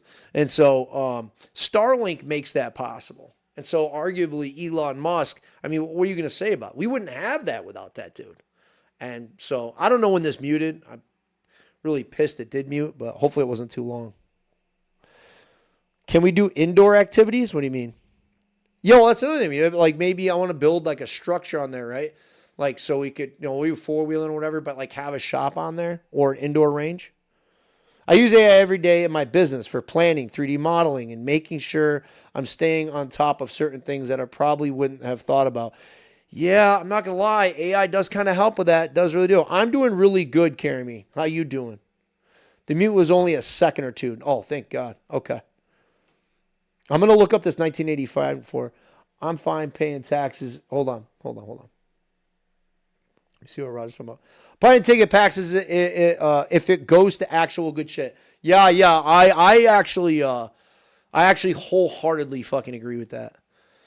Oh, at the same time, though, man, like, well, yeah, I feel like almost like, so our biggest GDP output, I believe, is military contracts, so weapon systems, right? I feel like maybe we should be tapping into that somehow as our main source of federal.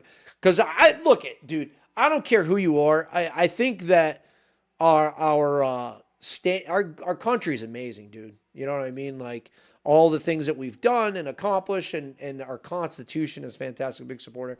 But I mean, I don't think anybody would argue with me that there are way too many three-letter agencies and way too much oversight. The government is supposed to be for the people, not the other way around, where the government's supposed to be someone that fears its citizenry and not the other way around. It's not supposed to be a governing body of the fucking people all the time. It's like with this huge oversight, bro.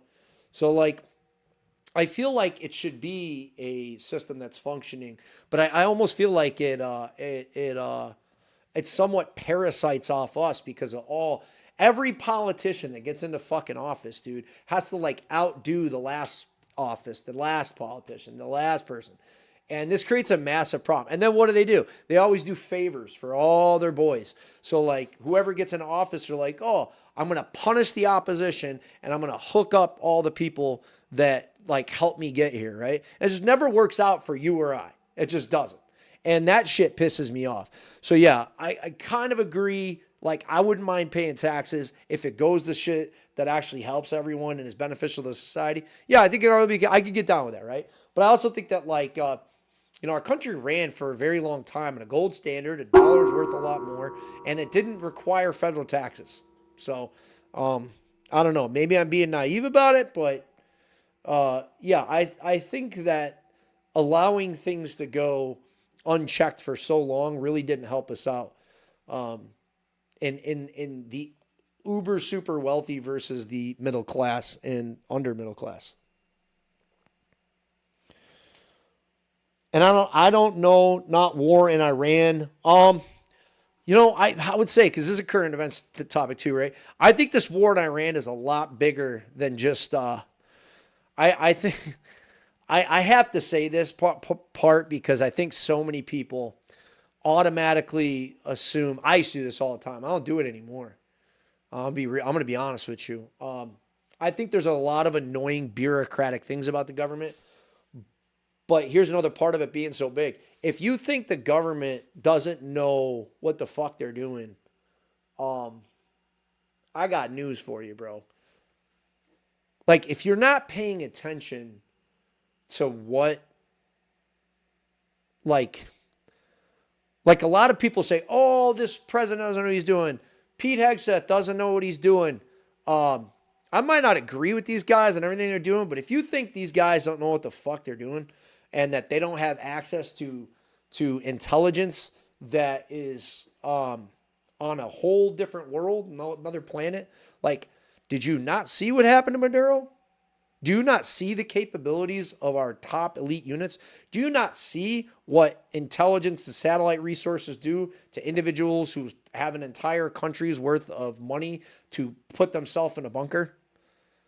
How do we know exactly where that individual is and it's over in 30 seconds when the war just started? Dude, I think a lot of people go, oh, the government has no clue. I think it's scary how far we've come. And I think this whole Iran thing's a lot bigger picture than people want to believe. The way I look at it is so if you go back a little bit in time, bigger picture-wise, Russia goes in and invades Ukraine, right? And China's talking about taking Taiwan. And all of a sudden, Trump comes into power, and there's a complete shift of American global policy. And this is going to affect generations. This is completely changing the dynamic of things. But to think that they're unchecked and don't know what they're doing, like I can tell you this, I hope that, man, I would have been so happy to have Secretary of the Department of Defense, Department of War, whatever you want to call it. I would like to have that administration when I was fucking forced to take like anthrax vaccines and smallpox and all that shit. And it was like, take this vaccine or get kicked out. And I know that's not everything, but if you think this like soldier, like somebody who actually knows the military, being in charge of that shit is like a bad idea. Like these guys know what they're doing. They're not dumb. And you're like, oh, well, they don't know what the fuck they're doing in Iran. And this is a giant mistake. And I think it's a lot larger picture than that. I think this is saying for a long time, I'm gonna stop ranting about this, but I want this to be clear about the way I think about it. Is just so you can not be super pissed off at me before if I just ended talking about it. If you look at it this way, right? The nuclear deterrent is what caused the Cold War to not go hot. And the reason that small proxy wars happened, but no real invasions happened by major forces, had to do with that nuclear deterrent, because posturing was kind of almost like phone calls could be made between governments, right? That had all the nukes. And that has shifted massively in the last, probably when Russia invaded Crimea, probably before that when we were doing, global war on terrorism. People started getting a little bit more testy. And so countries are like, yeah, I'm going to invade my enemy. What are you going to do about it? You're going to hit the button? No, you're not. So I'm going to do it. So now the global approach to this, I mean, you have a couple choices here. You could either attack your enemy and go haywire, right? Which clearly nobody's going to do. And that's the point. They're like, how far? How far are you going to let me push this? What are you going to do about it, bitch? What are you going to do about it? You're not going to hit that button. You're not going to hit that button. And there's some truth to that, right? So you could either sit back and let them do it, or you could play the same game. You're using game theory. You could say, okay, tit for tat. You want to do that? Now we're going to fuck with your oil supply chain. And that's where I think that this is coming in. Look, and if you think that that's not true at all, let me tell you, Trump says a lot of what he says out loud a lot of things that he actually intends. Like, people think he's just a big full of smoke guy. Trump says it and then a lot of times does it, no matter how crazy it is or whatever. Venezuela, major problem for us. I want to change all my neighbors. I want to make sure that our country doesn't have all this bullshit in our backyard. And then he goes and does it. He literally did what he did with Maduro. Now he's cutting off Cuba. I mean, he's very rapidly eliminating on this whole other side of the planet, right, our adversaries' opportunities to stick it to us. Then you see where he goes to Iran, and everybody for years said that nobody would do this because of the Strait of Hormuz. But now if you control that and you put all the military posture there, it forces everybody else's hands. What are you going to do? The right move here, I think, and I'm going to shut up about this right now, I promise. I'm not going to go any further, but this is the way I see it. I could be completely wrong. I'm not saying I'm right, but I think it does make a lot of sense. Is it going to go as planned? It already isn't, right? In some aspects. But does it give us a lot of opportunity to have some say? I would think, yeah. And I think the way out of this is globalization of free trade again, cooperation. Not maybe globalization, but cooperation. Cooperation among nations again to work together so that we don't have as many problems. I think this really, really sets a tone to cooperation. I hope it does, because we're pretty screwed if it doesn't. Now, I kind of went on a little tangent there. Sorry about that, but let's chat. Subsidized dying ass coal industry. I want to say, well, that's the thing. I think China uses a lot of our coal. Let's look it up. Thank you for being you. Hold on a second. Are you? Yes, my spousey. Yeah. Mr. Brick, just earlier. Was it done ranting? Heard that before. Mr. Brick, just earlier today. I told her. I talked about it earlier that I had to I had to say, hey, I'm sorry. I've been chewing your ear off about it. But that's probably what I come in here for, right? That's really important. We're just supposed to say, how much bullshit. Who fucking news agency is this? Hold on. What, MSN or some shit? I don't even know. That's my homepage. I got to change it to Google. What is the... What are we looking up? How much...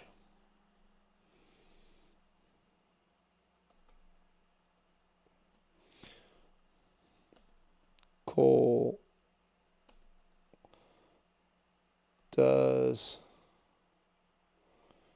China import from... Man, I feel like a little kid typing one finger. Metric tons of coal, which is 79% of its total coal imports from the previous year. Primary sources are Indonesia, Australia, Russia, and Mongolia. However, specific figures could be wrong. Like I said, I don't know. China uses a lot of coal, though. China uses a lot of coal. I know a lot of people disagree with what's going on, and I think a lot of what's going on too. I'm kind of interested in checking this out. I think a lot of what you see going on is that people are like getting effed, up the butt, you know what I mean, at the pump and with their groceries. And I had to make this in a comment the other day. I said, I hate to tell you, but the current economy is a causality of the last administrations.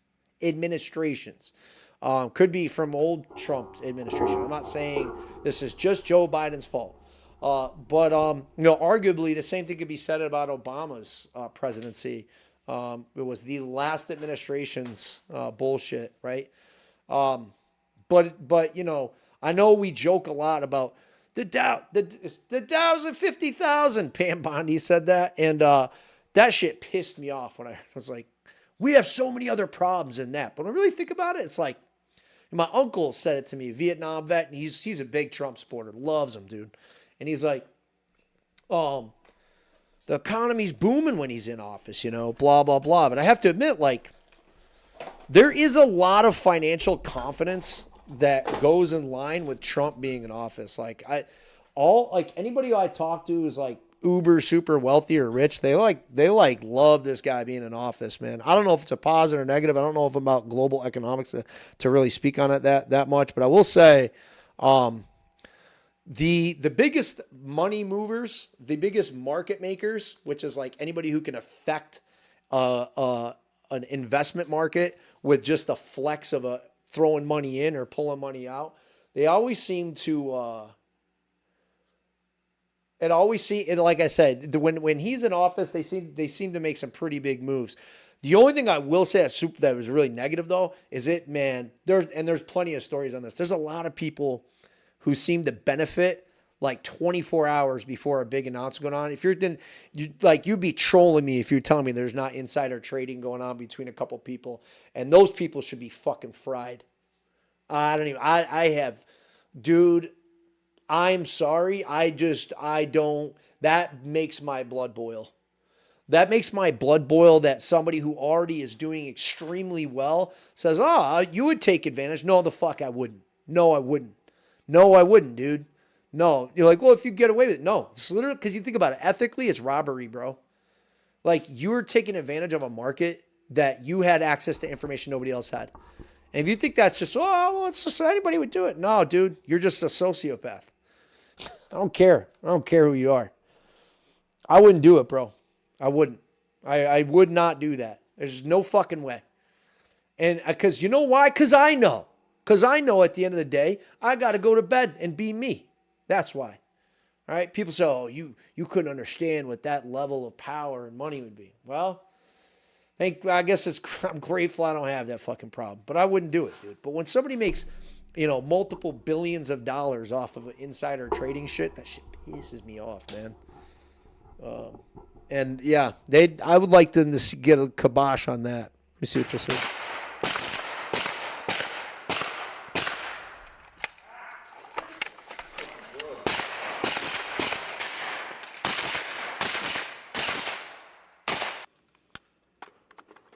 Dude, they got that M16 oiled, bro. Guess that was it. It looked a lot more interesting in the thumbnail. Dun, dun, dun. My boy, I love this guy here, man. He's so good. Hopefully he's got some good news.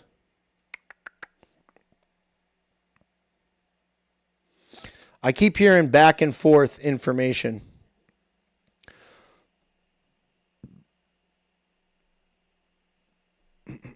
How long is that? 9 minutes? I don't know. Let me see what the chat was talking about real quick. Holy shit, it's flying, dude. My bad. What up, Maddie? So take my money and give some to the fucking public transit, United Healthcare, I don't know, Universal Healthcare. Why are my taxes going to subsidize the dying ass coal industry? That's one thing that I will absolutely not deny. Our healthcare system is ass, bro. And I'm speaking on that from someone who gets free healthcare through the VA, the largest healthcare system in the world, if I'm not mistaken. And it's not great, but I'm very grateful for it as a veteran. But I've been to I've been to the hospital. My friends have been to the hospital, and like my wife in Germany, and they got a better system, bro. I don't know why our system's so shitty, but when you can go to Thailand and you can get an x-ray and be an inpatient person for $15, it doesn't make sense. It really doesn't make sense, bro. Yeah. It's a hard world. It's a hard knock life. It's a real shame to see all the fraud. Oh, let me put this. It's a real shame to see all the fraud that's going on, but honestly, they played the game and got the elected official to sign off on it. It's just wildness, yeah. In retrospect, they can know exactly what they're doing on one side of the aisle. Yeah, they do. What's up, Roman? How you doing, Omnar? Good to see you, bro. Let's go, bro. My dude. I don't care about the stock market at all, personally. Yeah, well, you should. To some degree. Diversification is a very important part of finance. And I get that all the grease balls who do insider trading and all that bullshit are obviously much more interested in this information than we are. But that's why I said, Roman, I'm glad you came in here. Property taxes piss me off. If you're a veteran and you can get out of having to pay property tax and own the property somewhere, fucking do it, man. Because, at the end of the day, I could argue this very easily that the biggest form of wealth is your happiness. Sketch would tell you that in 2 seconds, bro. We had a big chat on this. Success is in what you achieved in life, what other people think you, what your kids say when you're not around. That could be a piece of property in the middle of nowhere. That's like a big goal to me. But if you have kids, you may need to hand some stuff down so their life isn't so difficult. And money might not buy happiness. It's certainly this fucking thing, bro. This microphone. It certainly does help, I would say, in certain cases.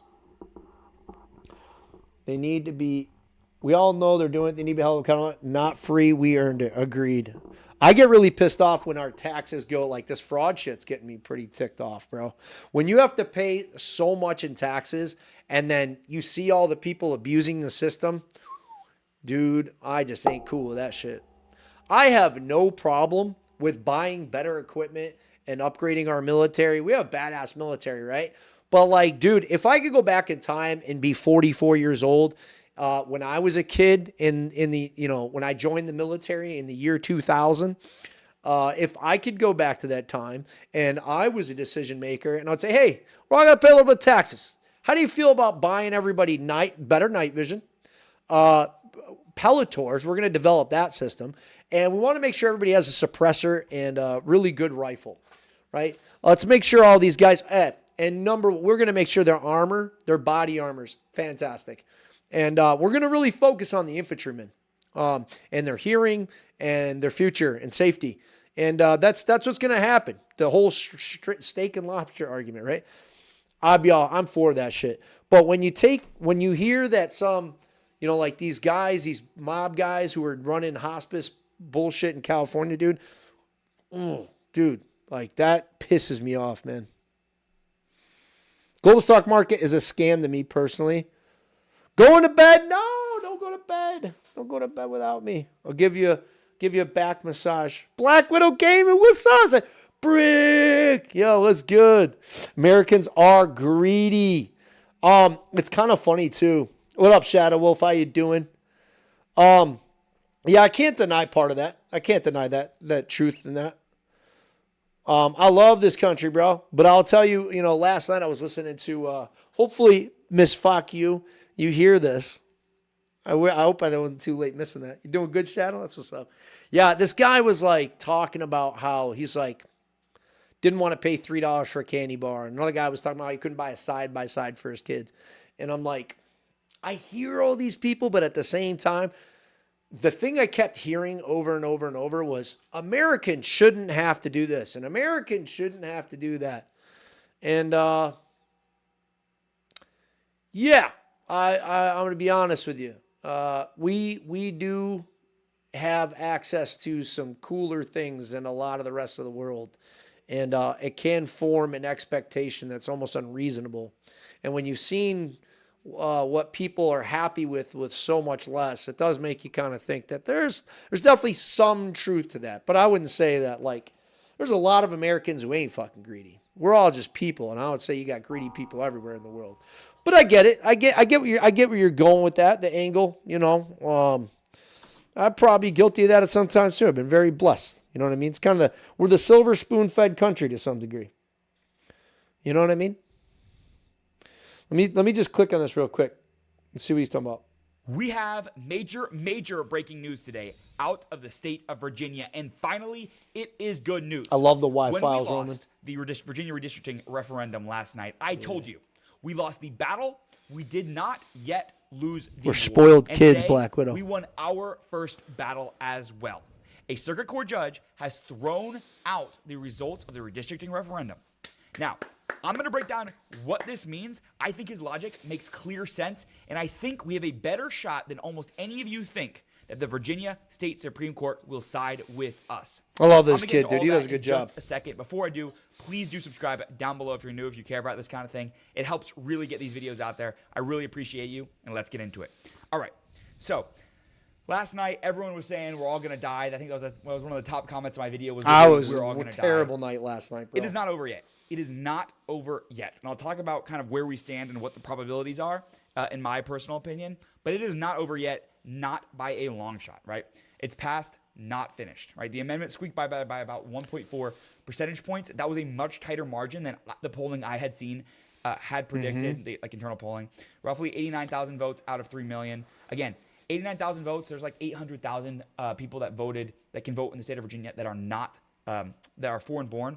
So that's enough to squeak it out, right? Even just a little bit of DC that used to be part of DC that's now part of Virginia has about 120,000 Democratic voters. So again, there's so many factors that mean that these sorts of razor thin margins are contributed, this is kind of a separate topic, by things like mass immigration, by things like even simple geographic disputes from the 1800s, right? That's how razor tight this is. This is legitimately, razor thin. But like I said, by the next morning. So here's the one thing, whether you are Democrat, Republican, or none of the above, right? We are not a democracy. We are a republic. We're actually governing. All the states are little miniature republics.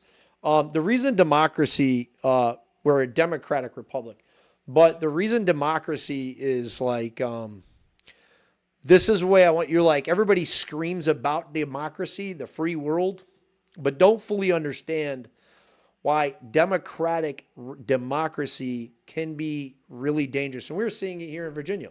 So we're a purple state.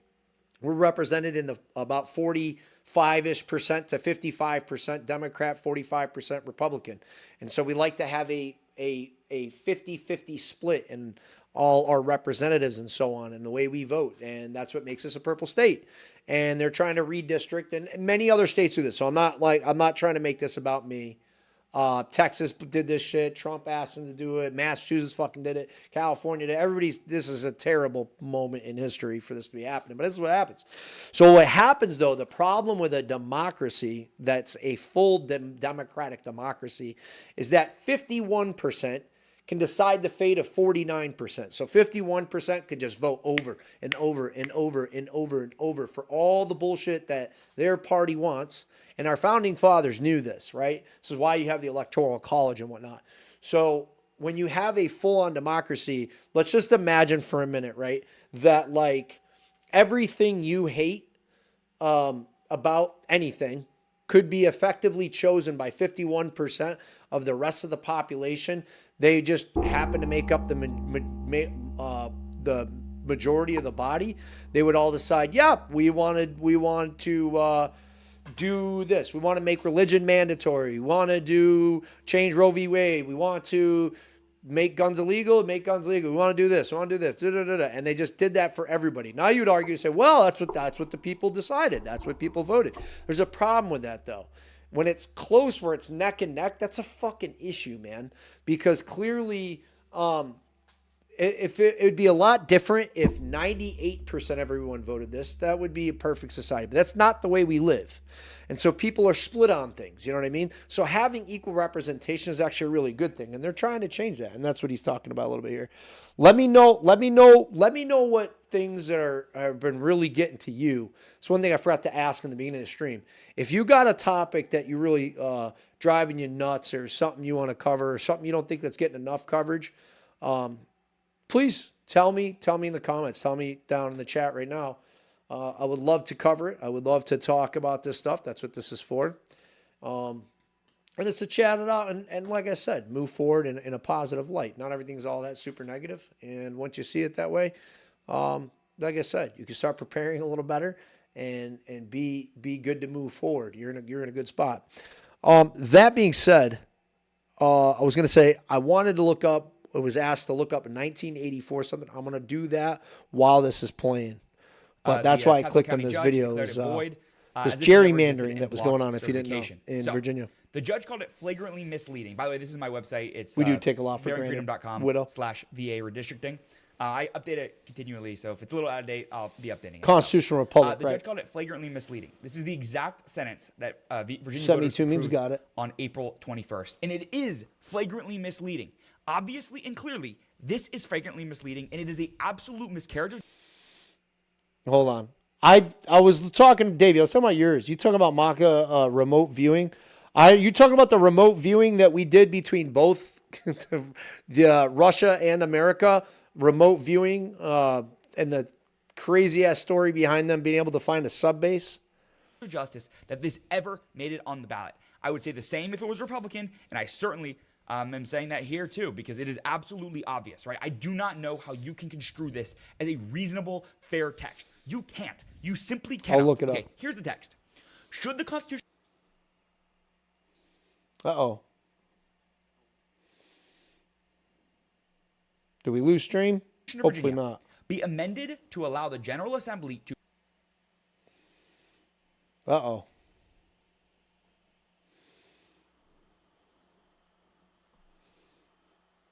temporarily adopt new congressional districts to restore fairness in the upcoming elections.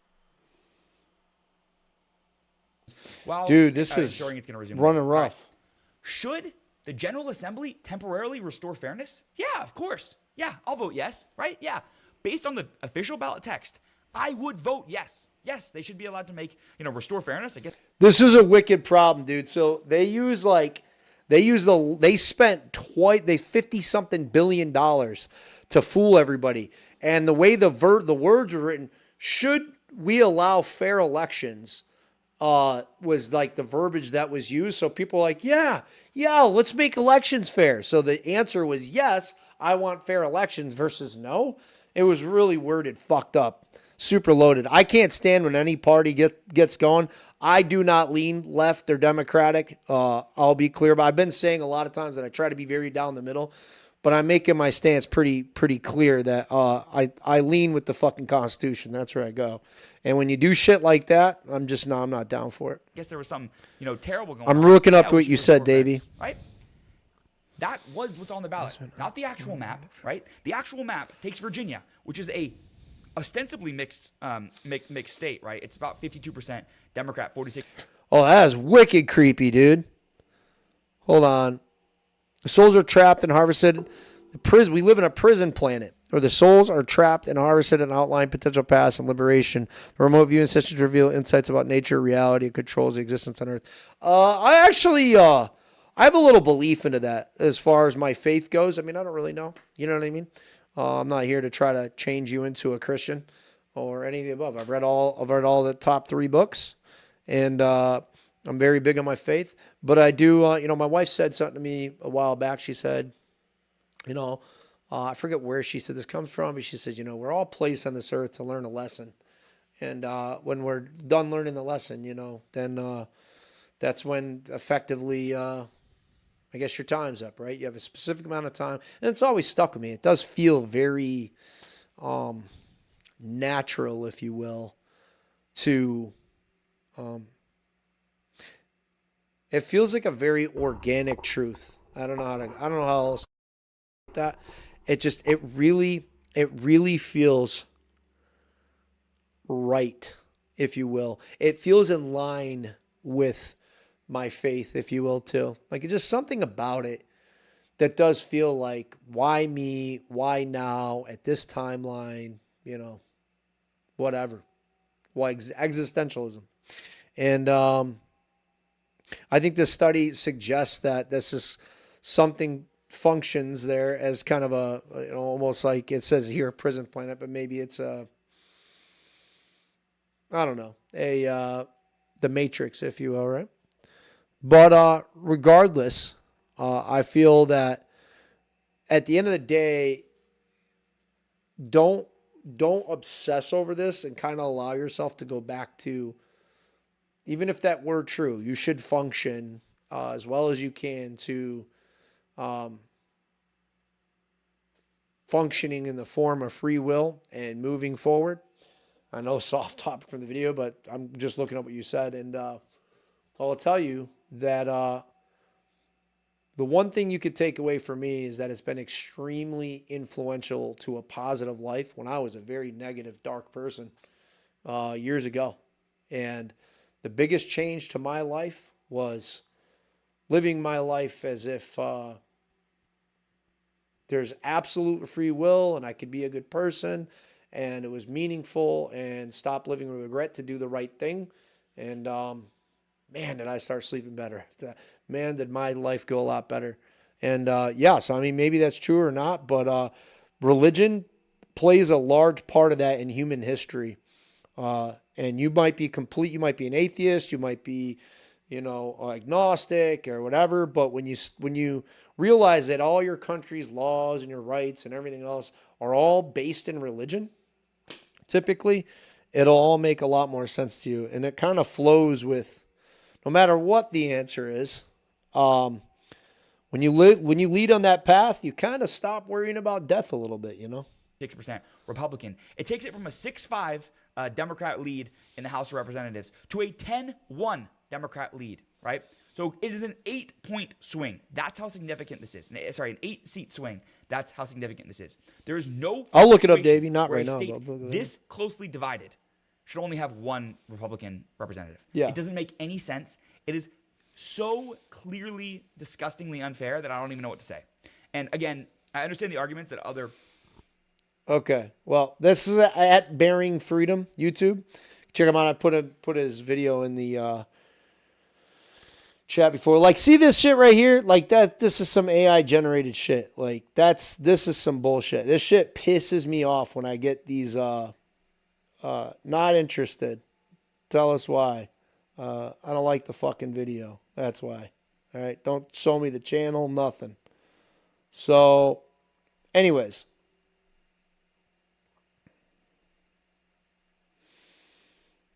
I'll pull this down in a minute. But yeah, the theory of two, if you will, right? Which is like good versus evil. There's a lot, if you will. Hold on. There's a lot to this idea that, like he said, the devil and the Lord are constantly playing on you. Yeah, good versus evil, negative, the balance of life, if you will. No matter what your faith is or what you think it's about. It could be, like I said, left versus right. It's always a balance of these two things. A little bit too much or a little bit too little or something. And I'm telling you that when you lean into this belief system, that you pour more into what you genuinely feel is right, you tend to live a very much more fulfilled, happy life. And this is extremely important to veterans. Extremely important to having a purpose-filled life where you feel like you're doing good things, Shaky ceasefire, da-da-da-da-da.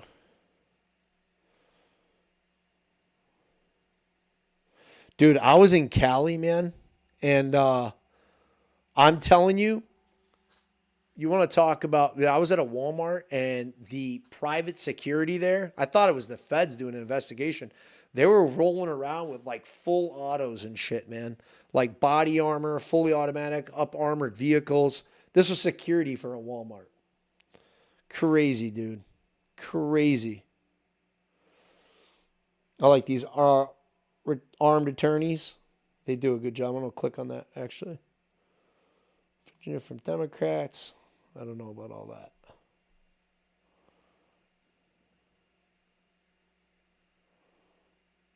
Dude, Asman, why does he look so red and chubby? Did he get his hair dyed or something? Yeah, for purposes of the 1986 Firearm Owners Protection Act, talking about the safe passage provision of the Firearm Owners Protection Act, legal start, legal finish, unloaded, encased, and locked and inaccessible or in the trunk of the vehicle, and then you can't cease traveling between your destinations. And they specifically say your glove box and center console don't count. We are the Armed Attorneys. Today we're talking about a case that was up in the Supreme Court that may have gave us some clarification. Yeah, Garland v. Maryland. Reciprocity between states. Yep, definitely. Think about the scenario. You're traveling out of state. So Garland v. Maryland, they're going to probably talk about, this is a big case for us. For those of you that are into the Second Amendment and carrying, if you ever do carry, you need to know this. If you ever plan on getting a firearm, you need to know this. So reciprocity, what does this mean? It means that if you have a gun permit in one state, you better check because it might not be honored in another state. So if you are traveling while bearing arms, you very well may be violating a state law in which you can be arrested and charged with gun crime. And that is extremely infringing. I think it's completely against the Constitution. It makes no fucking sense, and it needs to be settled. And there's actually a case, Garland v. Maryland, which made it all the way to the Supreme Court, that they just decided we're not going to review this case. And many cases don't, unfortunately. But this is one we wanted to get heard.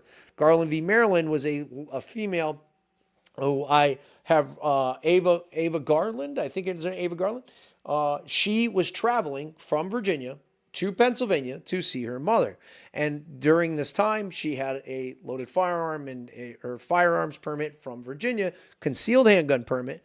While traveling, she was pit maneuvered off the road by another driver, road raging. He hit her car, drove her off the road, began to chase her down. And she said, "Get away from my car, get away from my car, leave me alone."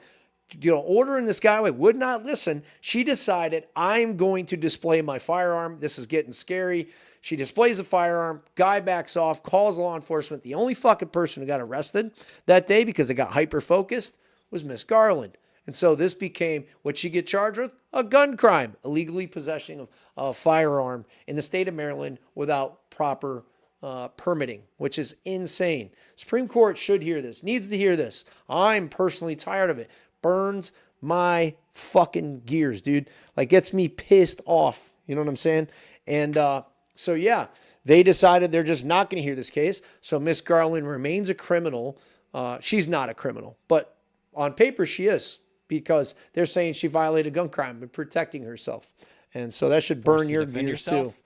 Maybe that state doesn't This recognize is what you're your giving up license. with these We'd people. like some answers to these questions. Well, we had a case teed up for this. We're going to talk about it and what the Supreme Court did with it. But before we begin, show your support for the Second Amendment by hitting that like button. And join us over at armedattorneys.com. Join the insider newsletter. Everything's Don't spam thorns it, in can't get first. censored. Great way to stay in touch. All the good things. Emily Taylor, Supreme Court.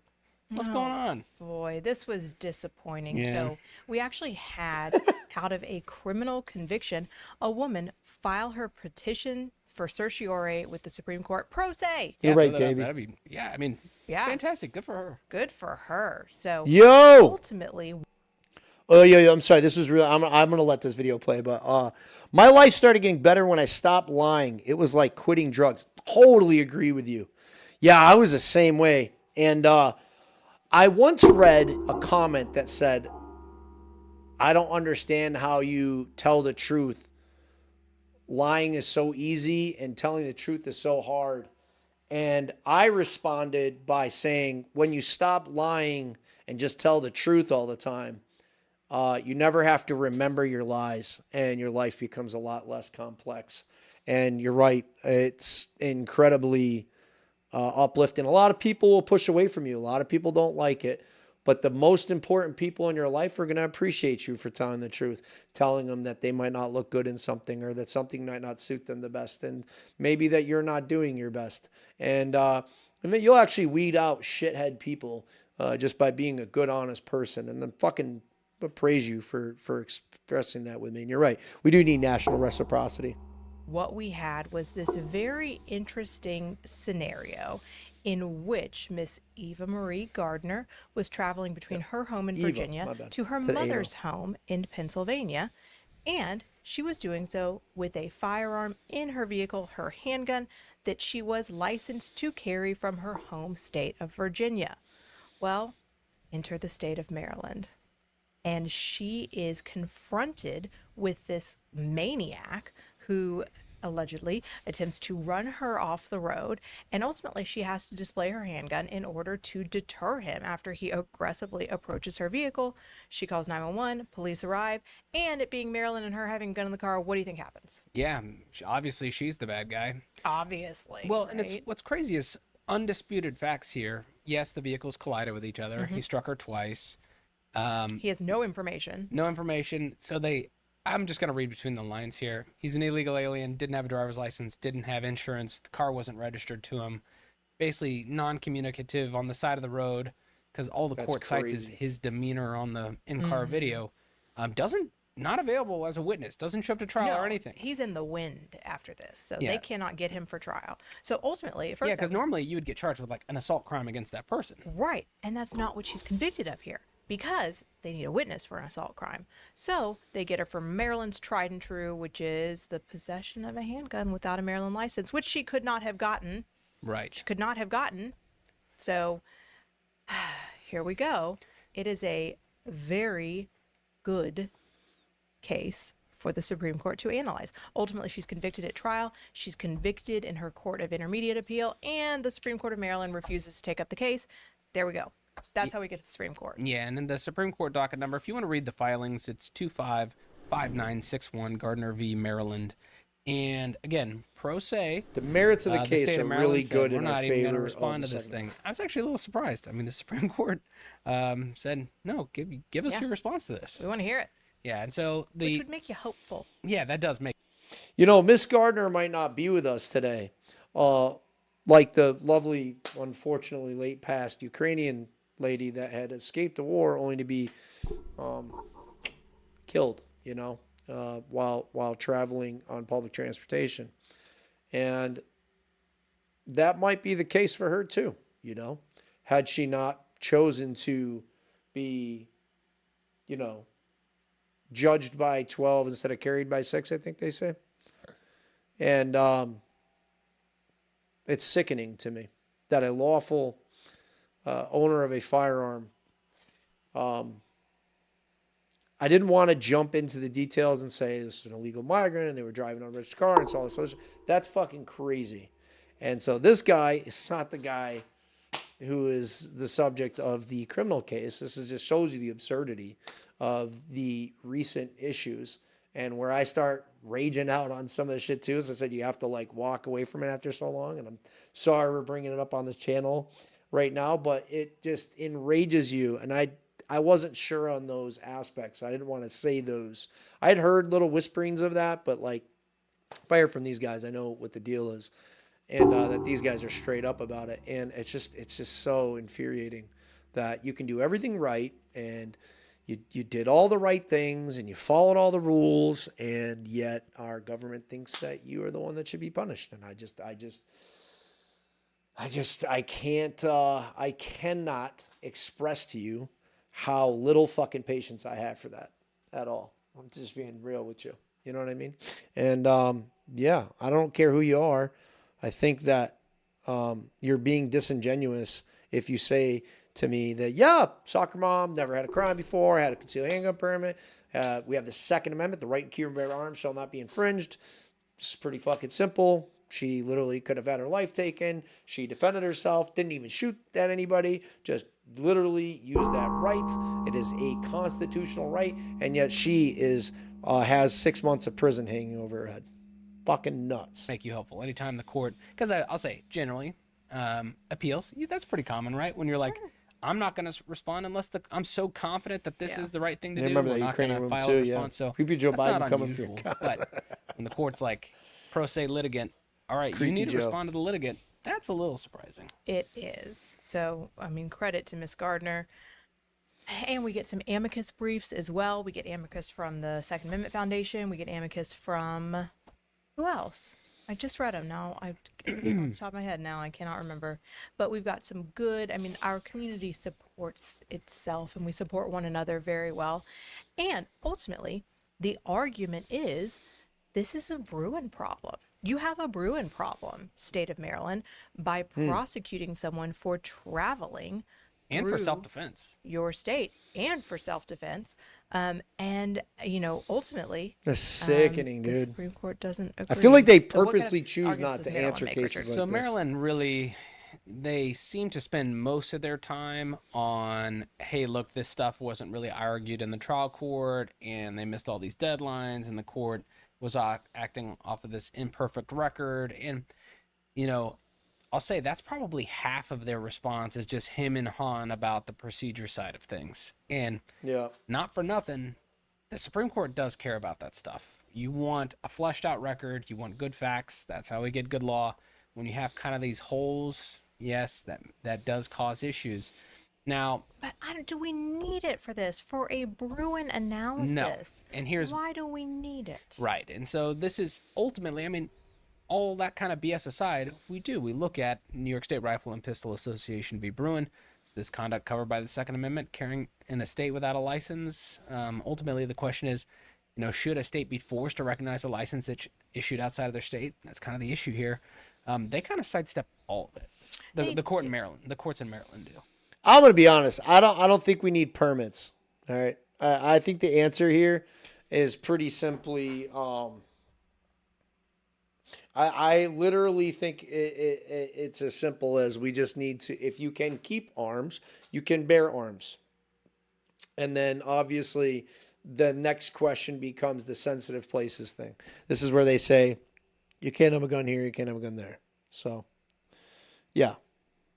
That might do it for the night, unless you guys have something else you want me to look up. So you have a lot of Pro 2A content in here.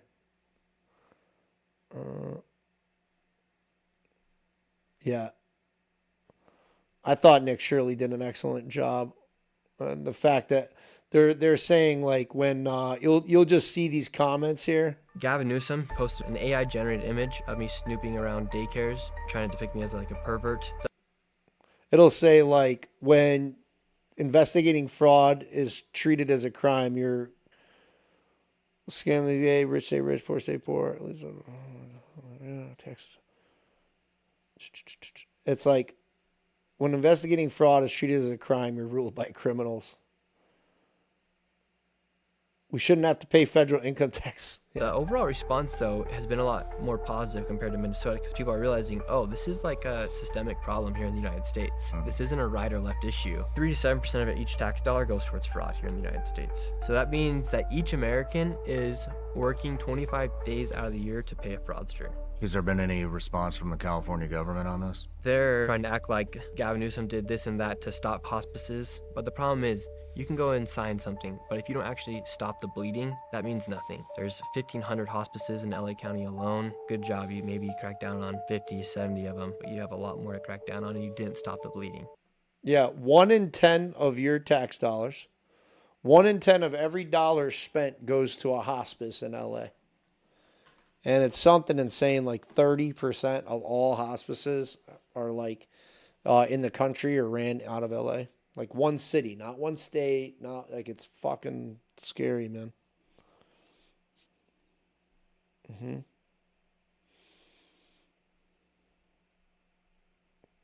It's all the same. It starts to be all the same shit over so much time. If you're going to realize, I recently picked up a P38 Luger. I want to get one of these. I don't know. That's fucking cool, dude. That Camaro, I bet you Matty B would love this car. Hey guys, you might notice the Holley shirt. Stoked to have Holley Performance Brands join us as a sponsor of the channel. Thanks, you guys. We've only shot one third-gen Camaro before, and when I saw this one recently with the LS7 Nuts for real? manual, it was a no-brainer. I can't wait to dig in and show you That what car this is car is about. sick, dude.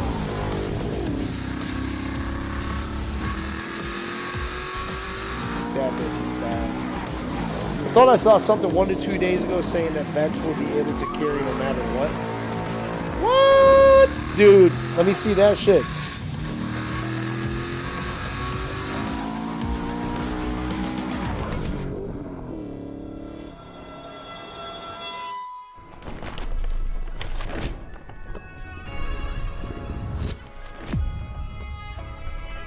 But we need it for all civilians, man. Hey guys, we are here with Jack and this badass 91 Camaro, which we are gonna dig in on right now.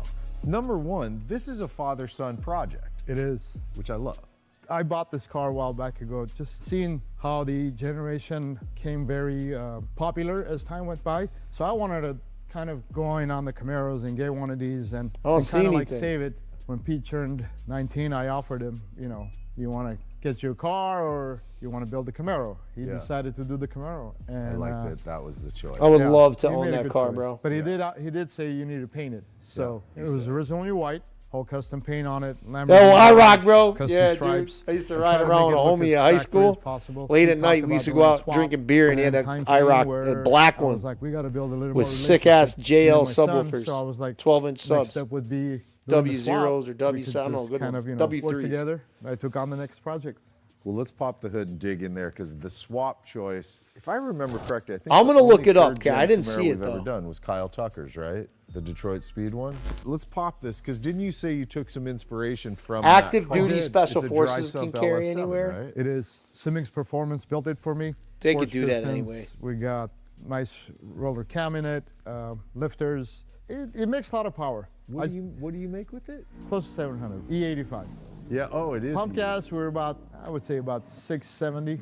Still, that's a lot of power. It is a lot of power. I mean, that's a lot to deal with, man. In a street car, in my opinion, that's a lot to deal with. Transmission, rear end, what's that setup? T56 Magnum. Yep. From Modern Driveline. Okay. So they built the tranny for me. Went to the back. I kept the original Two rear end Playa. on it, which is the Brock Playla. 9-bolt rear Those end. tires are sick. We did do the swap on the gears at 373s. Worked out great.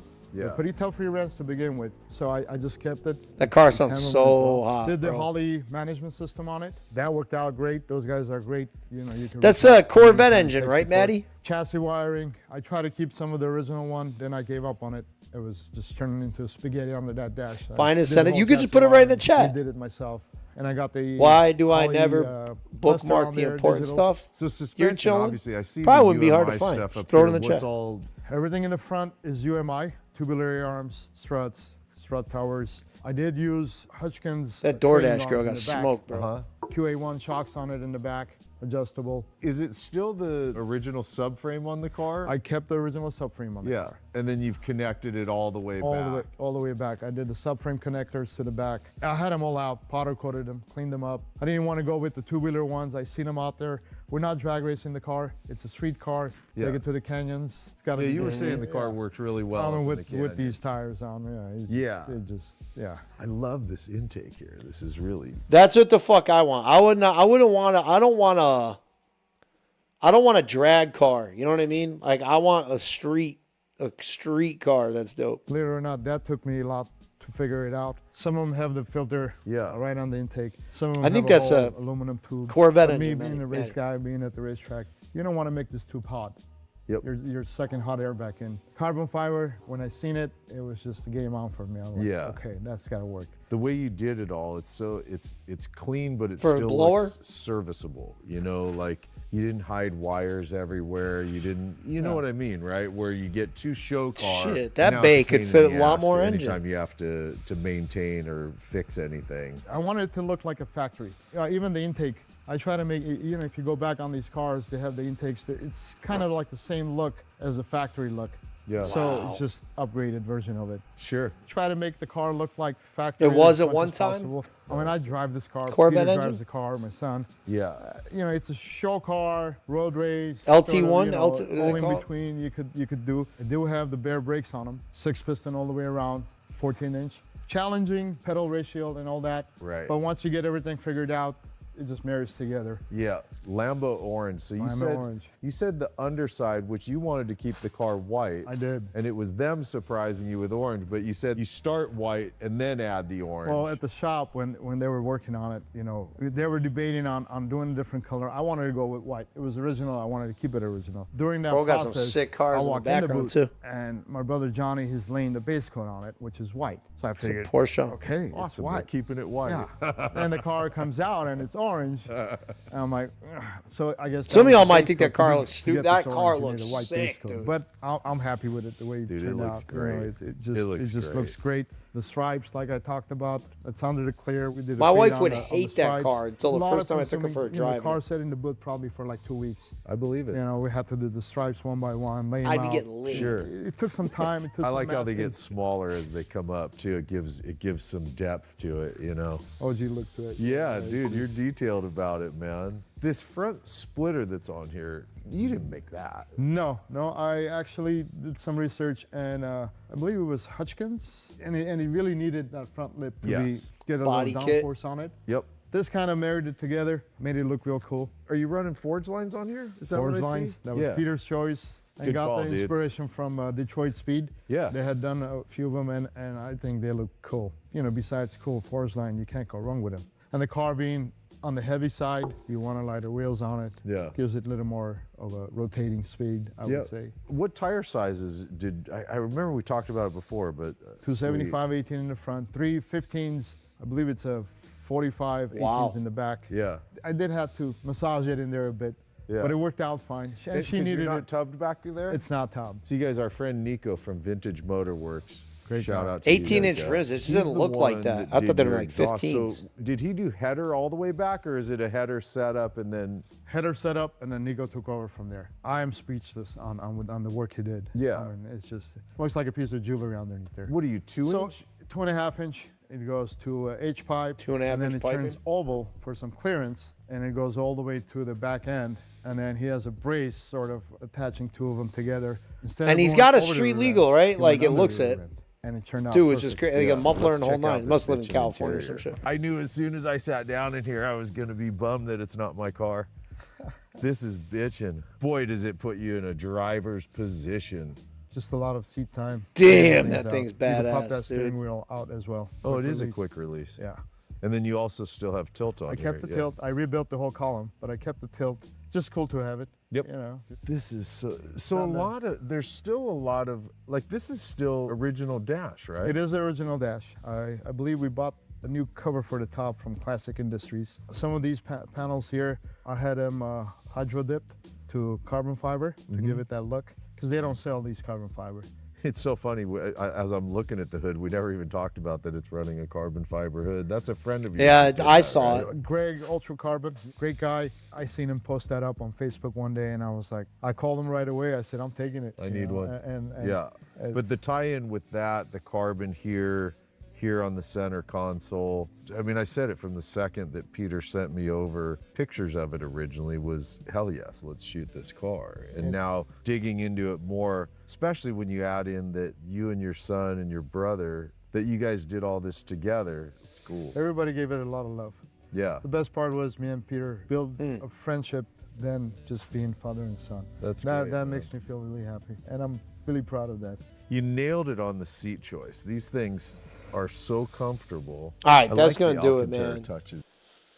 I'll post a link to this in the chat if you wanna continue watching this. And obviously with these guys, I'm just kind of stretching out here a little bit with some of my own content. I wanted to end on a positive note, something cool, maybe a little motivating. You know what I mean?